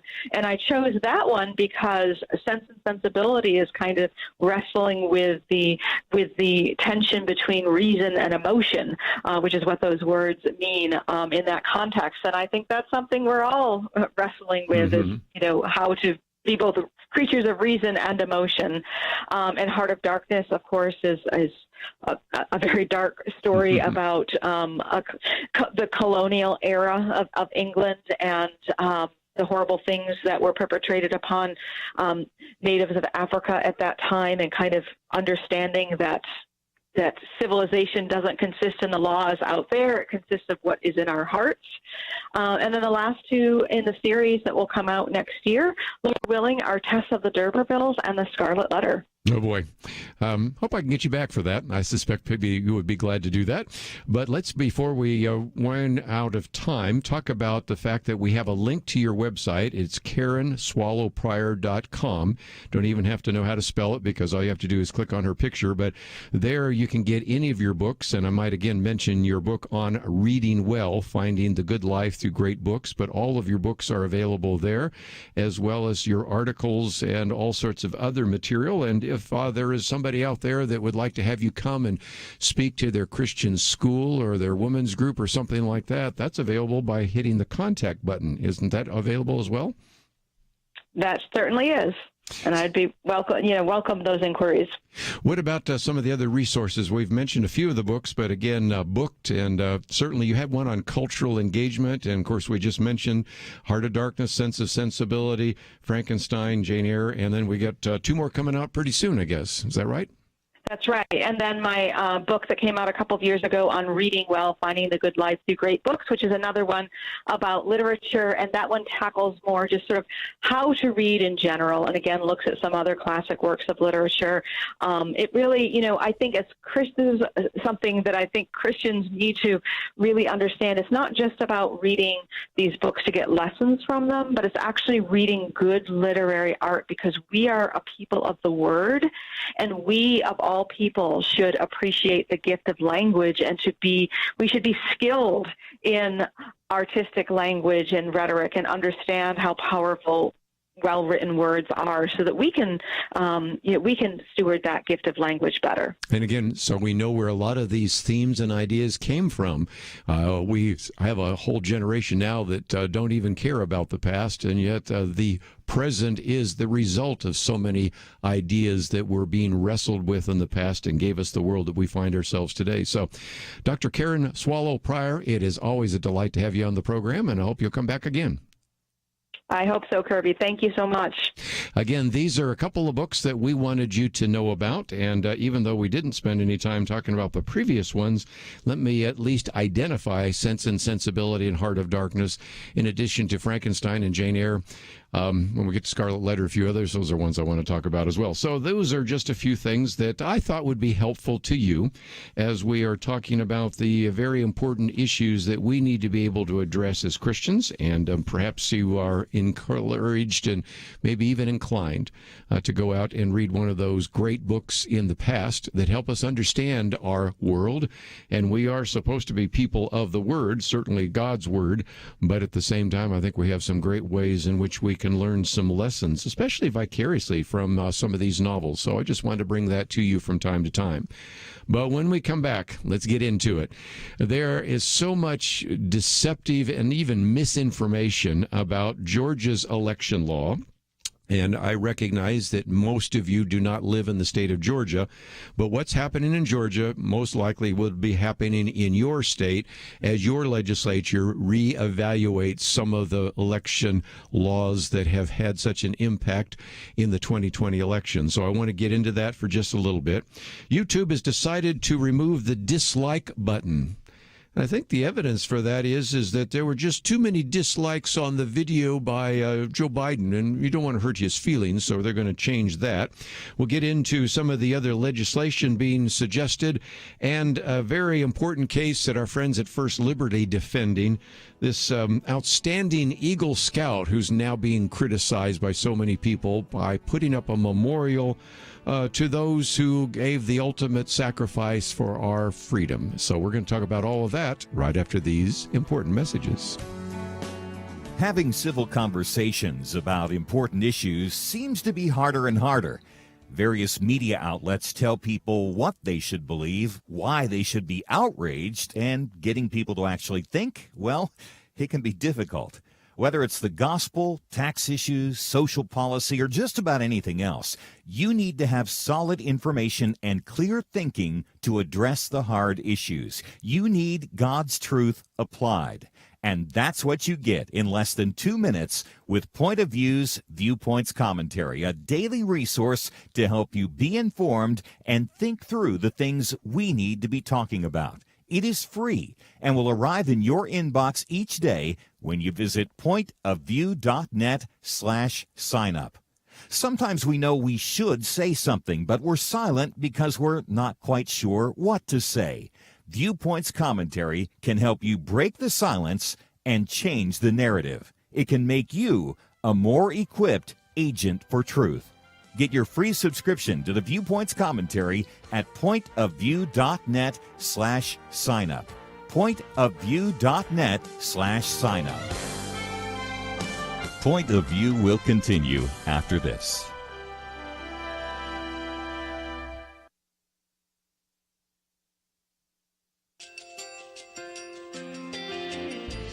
I just want to thank you so much for all the wonderful programming you have. You're just absolutely fantastic. I recently started listening to Point of View, and I really found it interesting because of the different subjects you cover. Thank you for that. I really appreciate everything that you do in keeping us informed. Thank you, Kerby, for everything that you have been doing. I appreciate all the work that you're doing, advocating for the Word of God. Thank you so much. Point of view, I think, is absolutely necessary because it's a Christian perspective, a biblical worldview perspective, and receive very current, up-to-date information about what is really going on, week to week in our culture, which is changing so rapidly, and yet it's morally sliding backwards. Yeah, I'm just, first of all, I thank you guys. Y'all's program is wonderful, and enjoy it every day. I learn so much every time I listen to it. Point of View Radio Talk Show.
Hi, this is Kerby Anderson. Each day we take on the tough issues and provide a biblical perspective to them. The topics we cover are wide-ranging.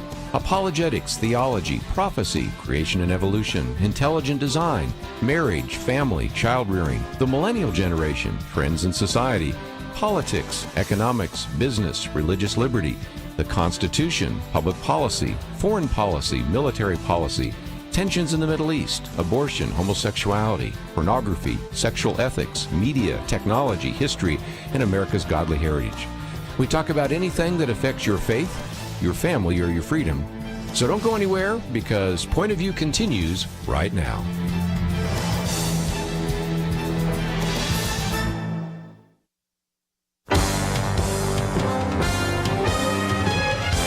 Across America, live. This is Point of View.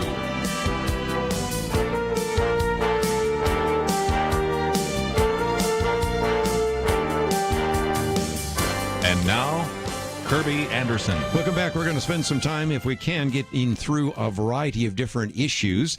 And I might just mention it is April 1st, but none of these are jokes. I wish they were, frankly. I wish some of these were some of the statements being made right now about the election law, some of the statements being made about this memorial, which is to really honor those who have given the ultimate sacrifice. And the criticism of this Eagle Scout was simply a joke, but it's not. Some of the statements being made right now about the virus and a variety of other things, I wish they were all jokes, because they'd be bad jokes, but at least they'd be a joke. But unfortunately, they are true. So we're going to focus some time and attention on that as we go through this. If you would like to join us at any point, 1-800-351-1212. The first article I've posted here is a very extensive fact check on the various criticisms that have been lodged against the election law in Georgia.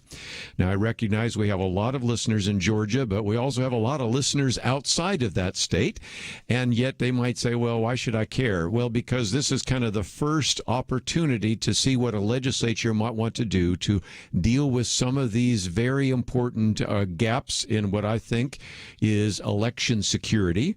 I think they've done a pretty good job, and if nothing else, if I have some disagreements about it, I'll let you know. But if nothing else, you can see the comments being made by President Joe Biden. You can see the comments being made by Stacey Abrams. You can see the comments being made by the New York Times, to mention just a few people we're going to quote from here. And if nothing else, it is not surprising that the president the other day actually received 4 Pinocchios for making all sorts of misleading comments about the election law passed by the Georgia legislature, signed by the governor. So this particular piece talks about 6 claims. We're going to look at them fairly quickly. This is 11 pages in length. So I would encourage you to print them out and look at this in case you wonder about this, or you see some comments on Twitter, Facebook. You hear somebody saying, I can't believe all the voter suppression going on in Georgia. So, whoa, wait a minute. Let's look at this in each one of the criticisms. I'll look at 6. Number 1, that there are, quote, restrictions on casting absentee ballots. That's really not the case, even though that's what the president said. And if you want to say that the regulations are different, well, that's a fair statement, because the law now requires that you have a voter ID for casting an absentee ballot. In other words, what you need to do is put down a number. It could be your driver's license number. It could be another form of state identification. You might say, well, why do they do that? Because it gets away from you have to sign it and then we have to check signatures. That has never worked well. And if you think that that's an attempt to actually be voter suppression for the African American voter, I looked it up. Not the most recent one, but the time before that, when they actually kept records. We don't have all the records right now finalized. 54% of the ballots that were rejected because of the signature were from black voters. So to make this statement that it's actually making it harder to get an absentee ballot, in some respects, it's guaranteeing that some of those will not be rejected. Either you have your driver's license number on that or some other state identification number, or you don't, and the numbers either match or they don't match. I think that makes some sense. Number 2, I've heard this a lot. This is one place where I may not have put it in the law, but that's okay. The law prohibits campaign workers from distributing food and drink or anything else of value for those waiting in line. Or from setting up a table within 150 feet of the building or 25 feet of a voter. You have seen this before. If you've gone to vote, you know that oftentimes there are signs that are allowed maybe 100 yards from the voting place. Now, again, we can have some fun with that and say, do you all of a sudden have objectivity when you walk the last 99 yards? Of course not. But I mean, it's just trying to prevent any kind of undue influence. And this is a fault. The claim is what? It's a crime to provide water. No, it's not. It simply says that official poll workers can do that. And a matter of fact, they're going to have water stations and things of that nature. So again, it's an easy shot. It's a cheap shot. It's not true. I'm not sure it makes that much difference. I wouldn't have put it in the law, but it's in there. But again, it's a cheap shot that everybody's been using, saying they won't even let them give them water when they're standing in line. Oh, please. People can get water. They can even get water bottles, but anything. That's the case. Number 3, the argument is that the law ends voting hours early. This one, Fred Lucas points out, is completely false. The new Georgia law actually does nothing to change the Election Day voting hours from 7 a.m. to 7 p.m. It also expands weekend voting. The law adds now 2 Saturdays and 1 Sunday that previously were not available for people in Georgia. And if you heard me talk about this the other day, I was comparing that to other states. Delaware and Connecticut, off the top of my head, I think were the ones where they don't have early voting as early as they do in Georgia. So if this particular requirement in Georgia is voter suppression, then take it up with some of these blue states in New England or in the Northeast, because in some respects they actually don't have early voting as long as they do in Georgia.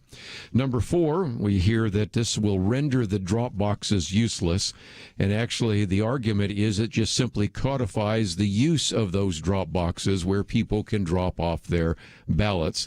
And at this point, I could go into all the technical details, but again, you can read that. It's on like the 5th page, and it goes into some detail and actually quotes from the law. Number 5, this is Jim Crow 2.0. And of course, you've heard that being said by the president himself. This makes Jim Crow look like Jim Eagle. I don't know what that means. I never have figured that out. But anyway, and then you got these here. We call it Jim Crow 2.0 because it is Jim Crow 2.0. And this one goes through and actually looks at the legislative actions that are being taken there. And it is really hard to even take that argument seriously when you know the kind of restrictions that were put in place preventing African Americans from voting in the 40s and 50s. This is, if anything, probably going to enhance voter security and might even encourage an increase in the number of people that will vote because they'll actually believe that their vote will count. And then the final one, number 6, is that this is a legislative takeover. The Georgia legislature is taking over. And again, I like Fred Lucas simply says, the fact is, under the law, the state legislature does indeed have increased role under the state election board under the new law. And the Secretary of State will no longer chair the state election board, instead becoming a non-voting ex officio member. The new chair will be nonpartisan, appointed by a majority in the state House and Senate. And if you have a problem with the legislature dealing with that, then let me reach for my Constitution here. I'm holding up my Constitution. I would encourage you to just open it up, and you can look at Article 1. And as a matter of fact, if I remember right, it's in Section 4. There it is, right there. The times, places, and manners of holding elections for senators and representatives shall be prescribed in each state by the legislature. That's in the Constitution. So if you got a problem with the legislature making laws, take it up with the founders that actually wrote the Constitution of the United States. That's enough for that. But again, there are so many lies and misstatements. I wanted you to know there are answers, and you can find those at our website, pointofview.net. We'll be right back.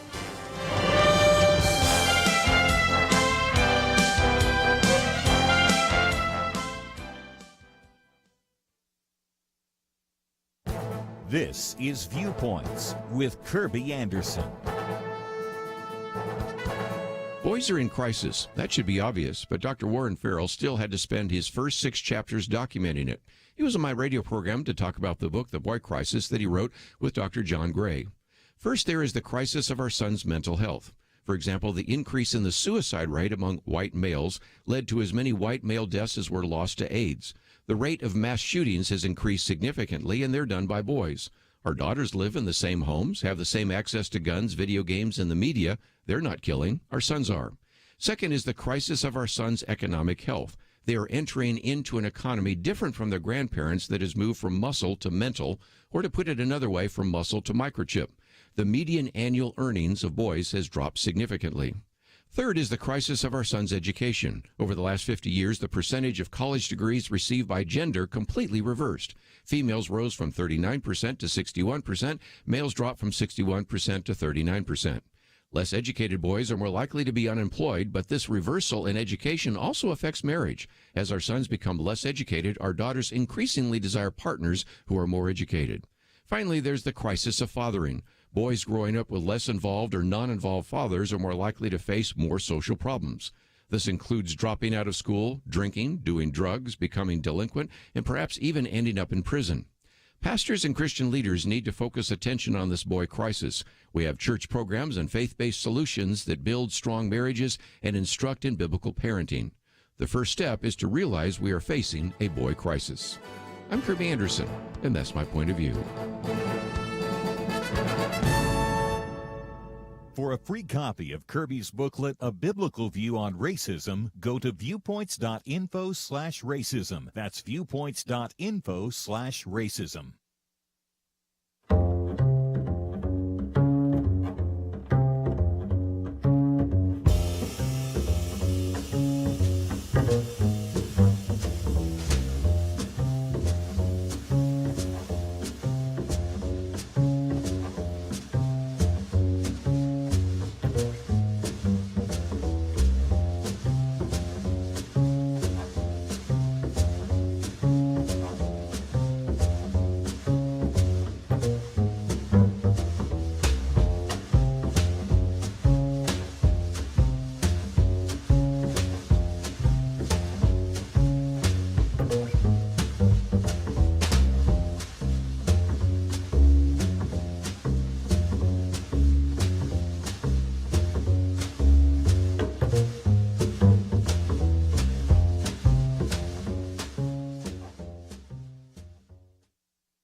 You're listening to Point of View, your listener-supported source for truth. Once again, if you'd like to join our conversation, 1-800-351-1212. Just a minute, I want to get to the virus and the vaccines, but let me take a phone call or two.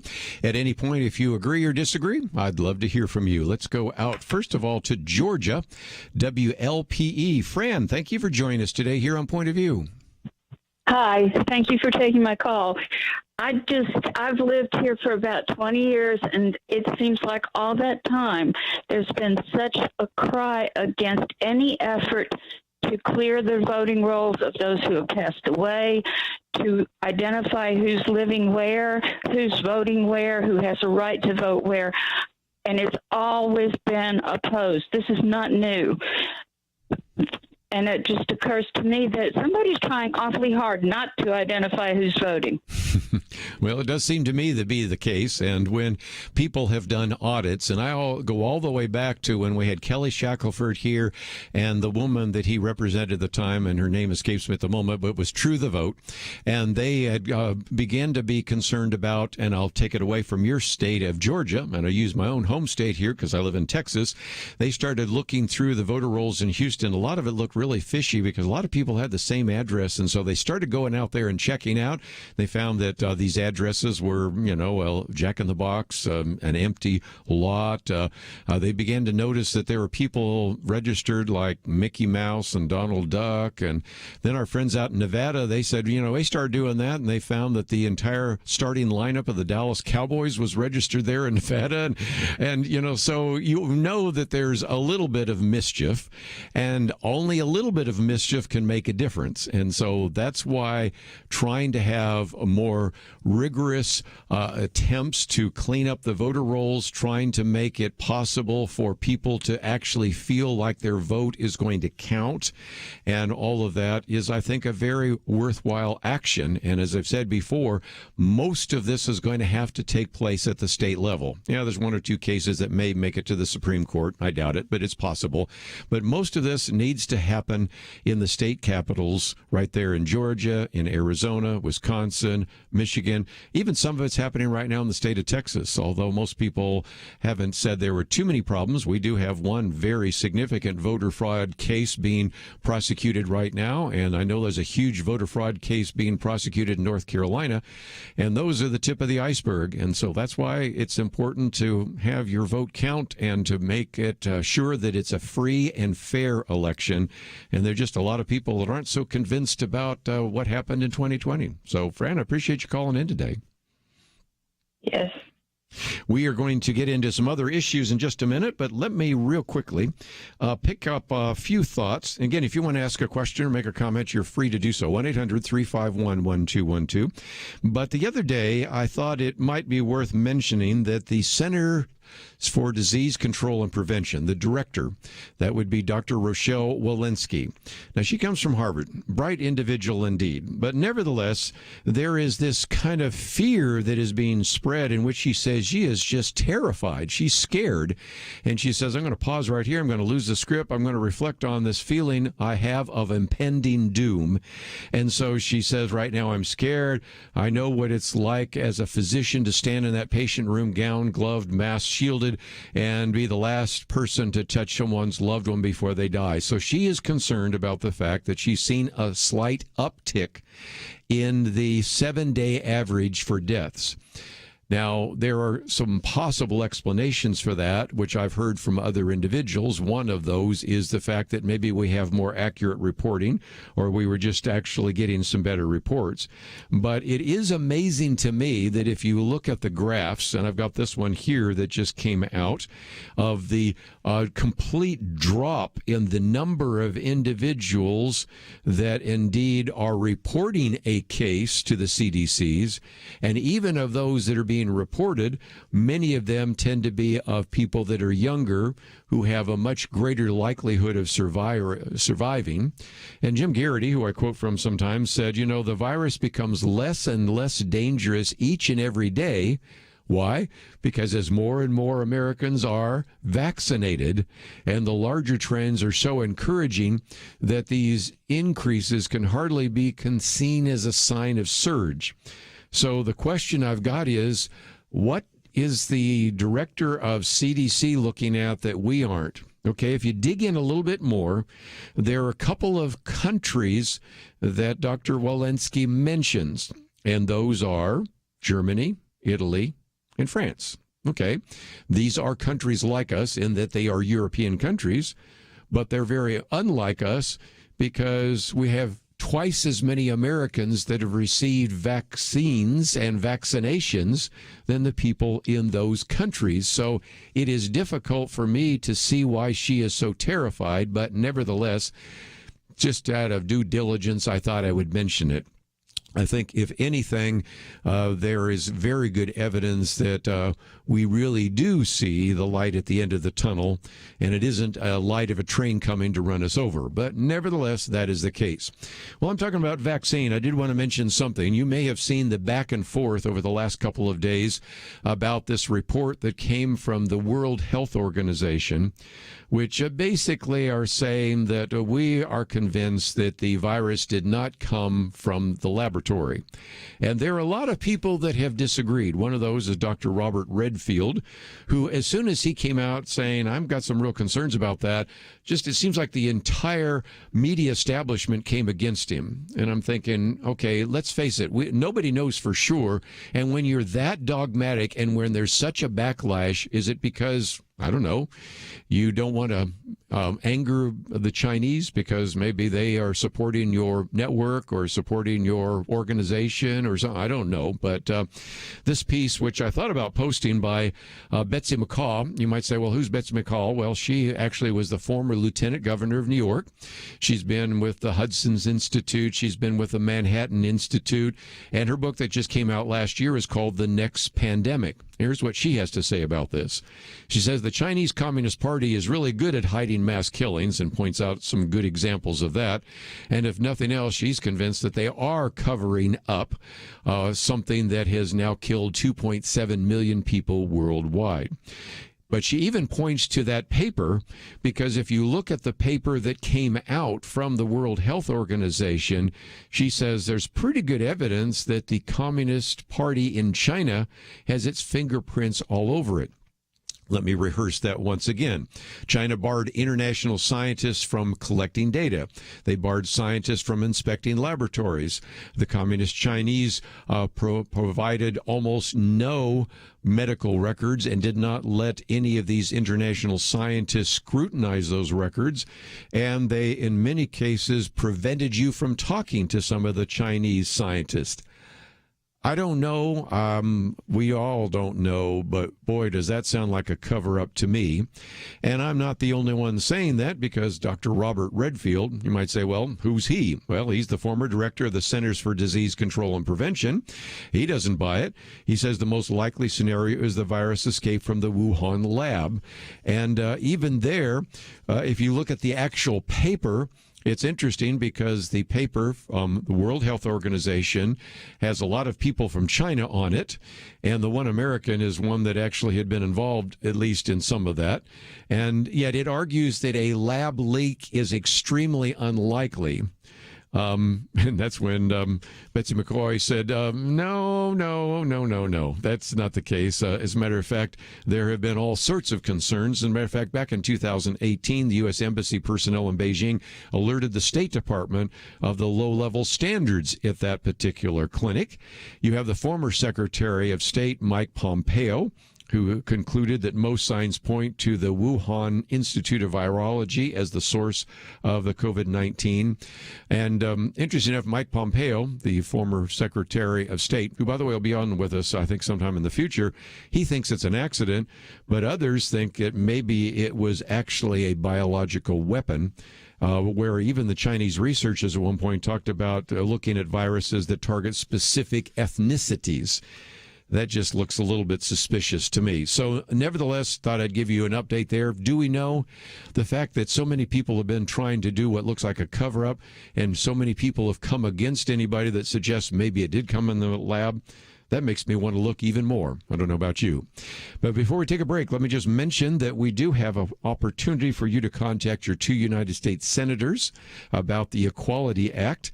And this is a source of some concern. We have a very good piece by Ann Pauk, a former lesbian, who talks about not only is this going to raise questions about religious liberty, but she even says it sort of ends up canceling some of the LGBT because BQ because of the T, and also, of course, raises the same questions about having women no longer having private spaces in bathrooms, nursing rooms, and others, and of course, men, transgender men, now women, competing in women's sports. So if you'd like to contact your senators, we have that on our website, and we'll be right back. We live in a digital generation. Point of View is reaching this often overly plugged-in generation with truth. You can keep up with us 24 hours a day using your phone, your tablet, your laptop, or your desktop. Search for the Point of View radio talk show on Facebook, where you can keep up with today's issues, learn about current and upcoming guests by liking us on Facebook. Also, follow us on Twitter. Our handle is @PointOfViewRTS. That stands for Point of View Radio Talk Show. Learn, interact, make a difference with Point of View using new media. And here's one way you can make a big difference. Help us increase our reach by spreading the word among your friends. Share a Facebook post.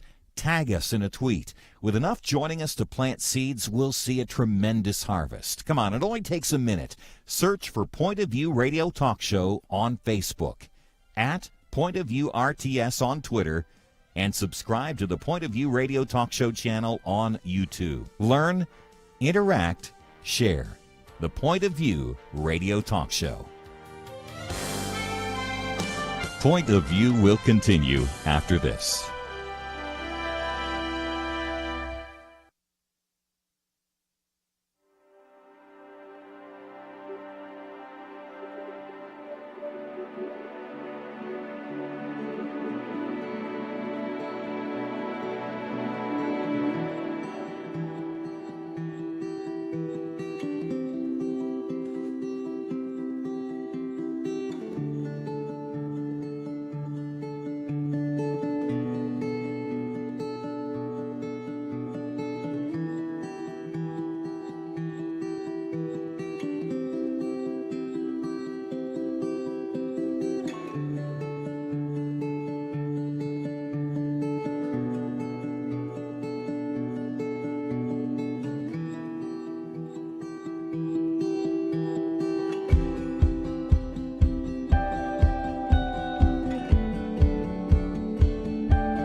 You are listening to Point of View. The opinions expressed on Point of View do not necessarily reflect the views of the management or staff of this station. And now, here again, is Kerby Anderson. Final half hour, if you'd like to join our conversation, 1-800-351-1212. As we're winding down, let me just mention last week, of course, we had our Truth Team, and I want to thank you again for your financial support. And if you didn't have a chance to join with us, we do have a banner there where you can join with us, a one-time gift or even $1 a day, $30 a month. We would appreciate that, but wanted to say thank you for that. As a program note, let me mention tomorrow will be Fridays, usually weekend edition, but we're going to have tape, and that will be Good Friday. And so you might say, well, who will I have a chance to hear? David Limbaugh, an interview we've done before, very good interview. By the way, David Limbaugh, if you're not familiar, has actually been taking seminary courses and all the rest, and of course the father of the deceased Rush Limbaugh.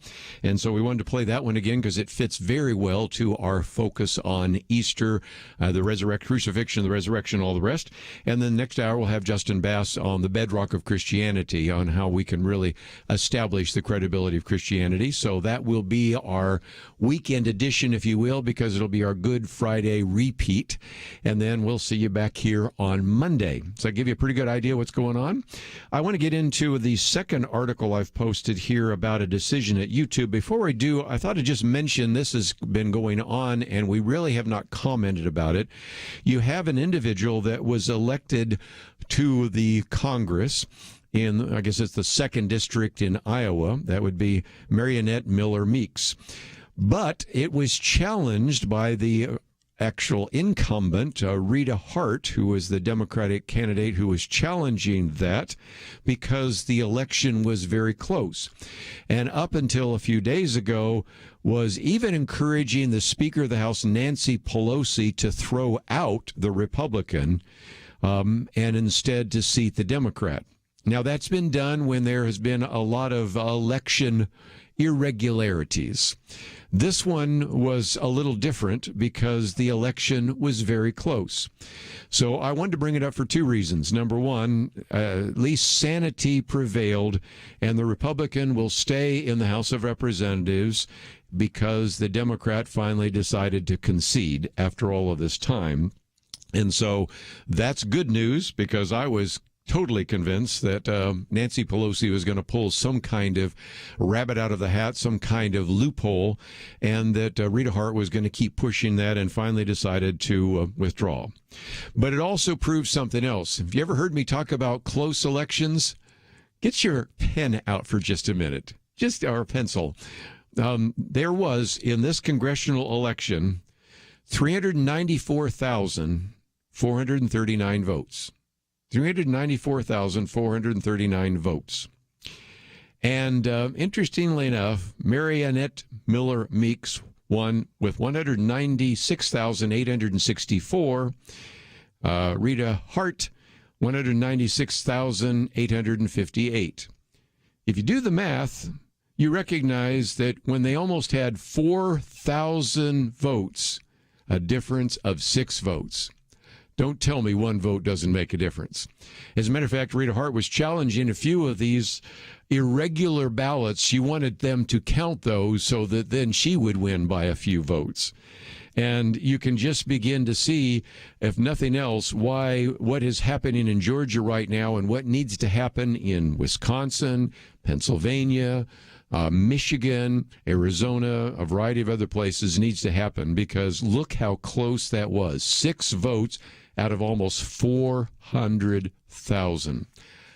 I think I might do a commentary on that, just to illustrate it. But again, anybody that thinks one vote doesn't make a difference, oh, yes, it does. 6 votes. One of the closest congressional elections in American history. So anyway, we'll move on to our next point. And this is our second article. YouTube panics because they've decided that they're removing the dislike count on the post. Now, they're not doing it universally yet. So if you go to YouTube right now, you'll see a statement. If you're part of this small experiment, you might notice one of the designs in the coming weeks, and that is they've decided to remove the public dislike count because this has been something that has been a concern. Now, for those of us that post an article in Facebook or Twitter or YouTube. And of course, we even have the broadcast here that goes to YouTube. It's sometimes interesting to see the number of dislikes that come from people that you wonder if they've even watched the video. And of course, then you look at the comments and they say all sorts of nasty things about me and about my guests. And, you know, we understand that. And that's all fair play. But you aren't supposed to hurt the heart of the President of the United States. And you don't want to offend the Vice President of the United States, because they found that there was a Biden video that had been disliked 10,000 times by 3 p.m. in the afternoon. And even by 7:30 that night, it only had 3,000 likes. So this wasn't really going very well. Here's another one. PJ Media reported there was a White House video that had 290 likes, but it had 2,400 dislikes. Then there was a video of Joe Biden himself, which had 321 likes and 2,000 dislikes. And then there was a video of Kamala Harris that had 279 likes and more than 1,000 dislikes. So anyway, I just thought I'd post that. And if you noticed on your YouTube channel, or if you have one, or if you just tend to be a consumer of YouTube, that the dislike button's starting to evaporate. Many people are convinced that has to do with the fact that they just don't want to hurt the feelings of the president and the vice president. So that's just one of those things that you probably won't see in much of the news, but I thought you might notice it if you go to YouTube and notice that that button that sometimes you like to push that said dislike wasn't there. All the dislikes for Donald Trump, oh, that was okay. But Joe Biden, oh, come on. You know, it's just getting out of hand. Okay, fine. While I'm talking about Joe Biden, we're going to be hearing a lot about infrastructure. And the reason for that is that just yesterday, Joe Biden was in Pittsburgh. President Biden announced a plan for more than $2 trillion. That's more than even the stimulus in spending on infrastructure. And if you think, well, that's good because we need some more roads and bridges and all that, a lot of this so-called infrastructure, I know this will surprise you, is on things like elder care. Some of it's on manufacturing. A good portion of it's what's called the PRO Act. That is one of the pieces of legislation there that would make it harder for you to leave the union. In other words, it would be basically compulsive unionism. And so that's the case. And then there is another package being talked about that would raise the total tag to $4 trillion. Before I go any further, let's just mention the fact that this is like monopoly money. And if you haven't begun to start thinking about your own finances, I don't claim to be a financial expert. And I would imagine that even when we had Chuck Bentley on here, he wouldn't claim to be one either. But you can figure out very quickly that if we are printing money, actually not even printing it, we're just adding ones and zeros, and we're creating all this money, we're going to have inflation, probably have hyperinflation, certainly have dollar devaluation. And you got to start thinking about whether or not getting cash and putting it in the bank or even in the stock market is going to make as much sense as trying to find some ways that have some kind of store of value, which is why people keep talking about things like gold and silver, but mostly Bitcoin. And I won't go any further than that. But, I mean, you've just got to realize what this is. And, again, this is an extremely expensive program.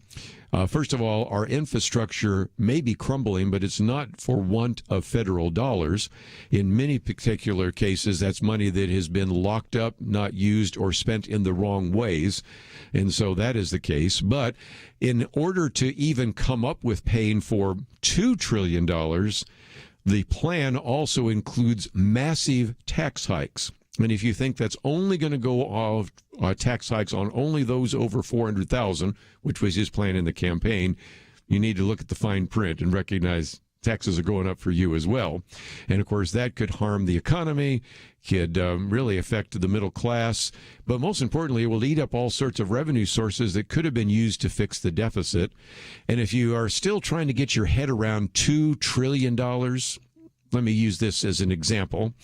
That would be $6,000 for every man, woman, and child in the country. Okay, you with me on that? $2 trillion. And they're now starting to talk about $4 trillion. So I think you got to recognize what unfortunately is coming in the future. And this idea of modern monetary theory is not going to be good for the economy, and is something that should really take the breath away, not just of people that believe we should balance our budgets, but even people that have wanted to spend your money. We are actually spending it, and we're not even taxing it. And if we do, that's not good for you either. So just a preview of coming attractions. We'll come back and talk about some other issues right after this.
Now, back to Point of View, your listener-supported source for truth. Back for just a few more minutes. Let me just mention tomorrow we'll be hearing from David Limbaugh and Justin Bass. I think you'll really enjoy that. Those are repeat interviews that we'll be doing during Good Friday.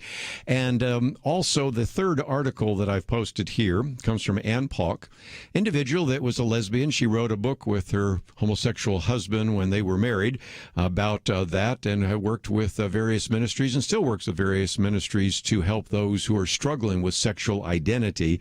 And this piece, Equality Act poses unequal threat to freedom, and certainly the freedom to religious liberty is a big issue.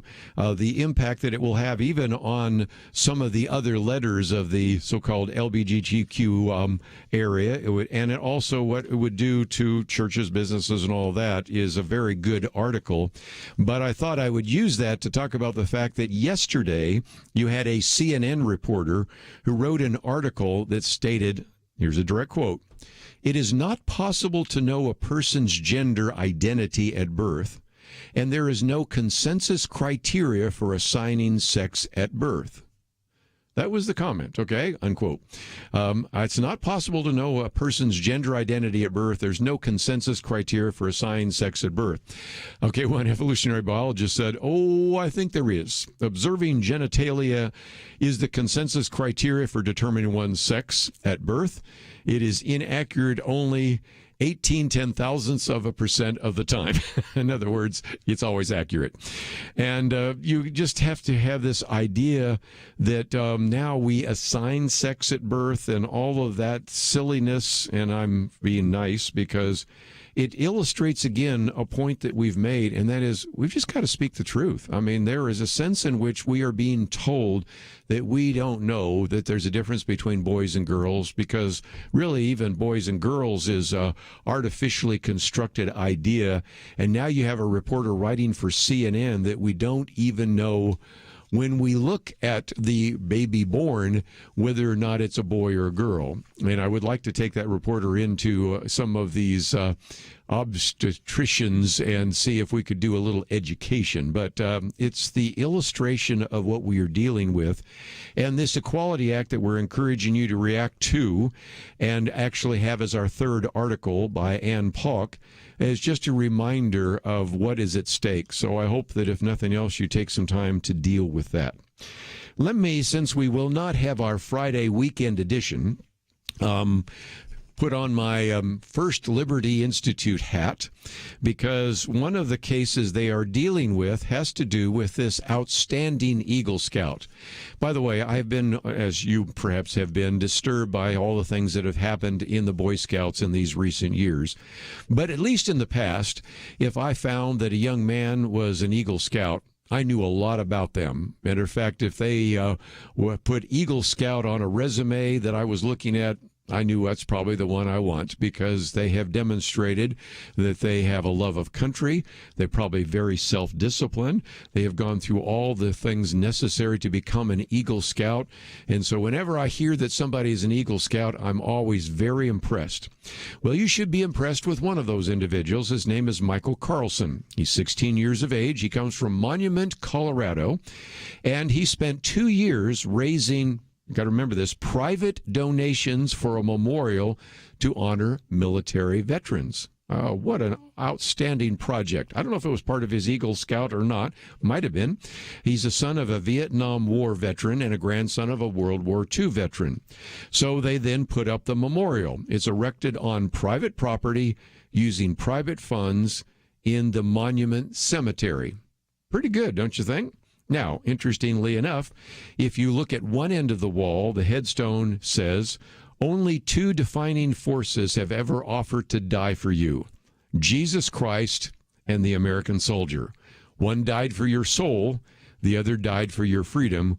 We honor those who made freedom a reality." Now, I might mention on the other side of the wall is a marker with a plaque thanking all the donors. It has a sculpture of a pair of combat boots, a rifle standing upright on its stock, and a combat helmet hanging at the end of the barrel, and it's known as kind of the battlefield cross. You've seen it before. Who could possibly be upset about that? And that would be Mickey Weinstein of the so-called Military Religious Freedom Foundation, who referred to it as a blatant violation of the U.S. Constitution and has demanded that it be removed. Then you have an interview that came with the Friendly Atheist, in which they called this teenage boy's memorial a wretched, unconstitutional dumpster fire. Are you ready for the answer to this? Well, not to be outdone, our good friends at First Liberty, that would be Jeremy Dice, who's been on the program with us many times before. He was on the Todd Starnes radio program this week, and I'll just give you a couple of his quotes. Maybe next week when we actually have our Friday weekend edition, we'll get him or Kelly to talk about that. But he said, how many other 16-year-old kids does this guy abuse across the country like this? Whenever I see someone abusing a kid, whether he's 16 or 15 or less, I think the minimum thing we should expect from people like this is an apology. But when they go after a 16-year-old kid for simply doing a patriotic project as part of his Eagle Scout project, that is maybe just too much for him. And so, again, Jeremy Dice a little bit later in the interview said, well, you've slandered and just absolutely been insulting towards this young kid who was simply trying to do a peaceful thing, a patriotic thing in respect of those men and women who died serving our country. I think it is perfectly right for the town of Monument, Colorado, to insist that Mr. Weinstein apologize for the massive insults he's made towards the 16-year-old boy who's just trying to do something to honor the men and women who served in our armed forces. So if nothing else, just wanted you to know that First Liberty is dealing with that, supporting him, and we'll see where it goes. At this point, I don't think it's a lawsuit because, after all, we know that the Military Religious Freedom Foundation probably would lose anyway, but nevertheless, it is just another example of the world we live in. I thought I'd close by quoting from our friend Dinesh D'Souza because he makes the case that sometimes people say one thing and do something else. And he says the best way to figure out a person's priorities is to look at their actions. And he points out that if you look at what's happening in San Diego, and this one actually ended up in the White House press conference yesterday, but in San Diego, you have teachers in San Diego that have refused to teach in the public schools. Okay, and we know why, teachers' unions, all that kind of stuff. But then Dinesh D'Souza goes on to say, but it turns out that a number of these teachers are now going down to the San Diego Convention Center and providing free in-person instruction to those illegal aliens or those migrant children. Now get this straight. They won't teach your kids that are actually being supported by your tax dollars through your property taxes, but they are going to go down there and teach those individuals who are the migrant children. And Dinesh D'Souza puts it this way. Let's think who's paying these teachers. They're being paid through the property tax system of California, so they're being paid not just by the parents, but also paid by the citizens of California. Yet he says they're thumbing their nose at those citizens. The teachers saying, we won't teach your kids, but we'll teach the Mexican kids and the Iranian kids, everybody else who sneaks over the border. Their kids are going to take priority over yours. That's surfaced in a variety of other ways over the last couple of weeks, but I thought it was just a good kind of illustration of the fact that we live in a culture right now where some of the values seem to be totally inverted, upside down. And so, if nothing else, that's why we encourage you to speak the truth. That's why we are committed to truth, and that's why we hope that if you can join us with the Truth Team, that would be great. Even if you can't, just pray for us, and most importantly, hope you'll be listening to Point of View, because we should not live by lies. We should live by truth, and we will dedicate ourselves to telling you the truth. Hope you have a great weekend. I won't be talking to you again live till Monday. Hope you enjoy the programs tomorrow with David Limbaugh and Justin Bass. Most importantly, I want to thank Andrew and Steve for their help behind the scenes. Have a great day, and I'm looking forward to seeing you right back here on Monday, right here on Point of View.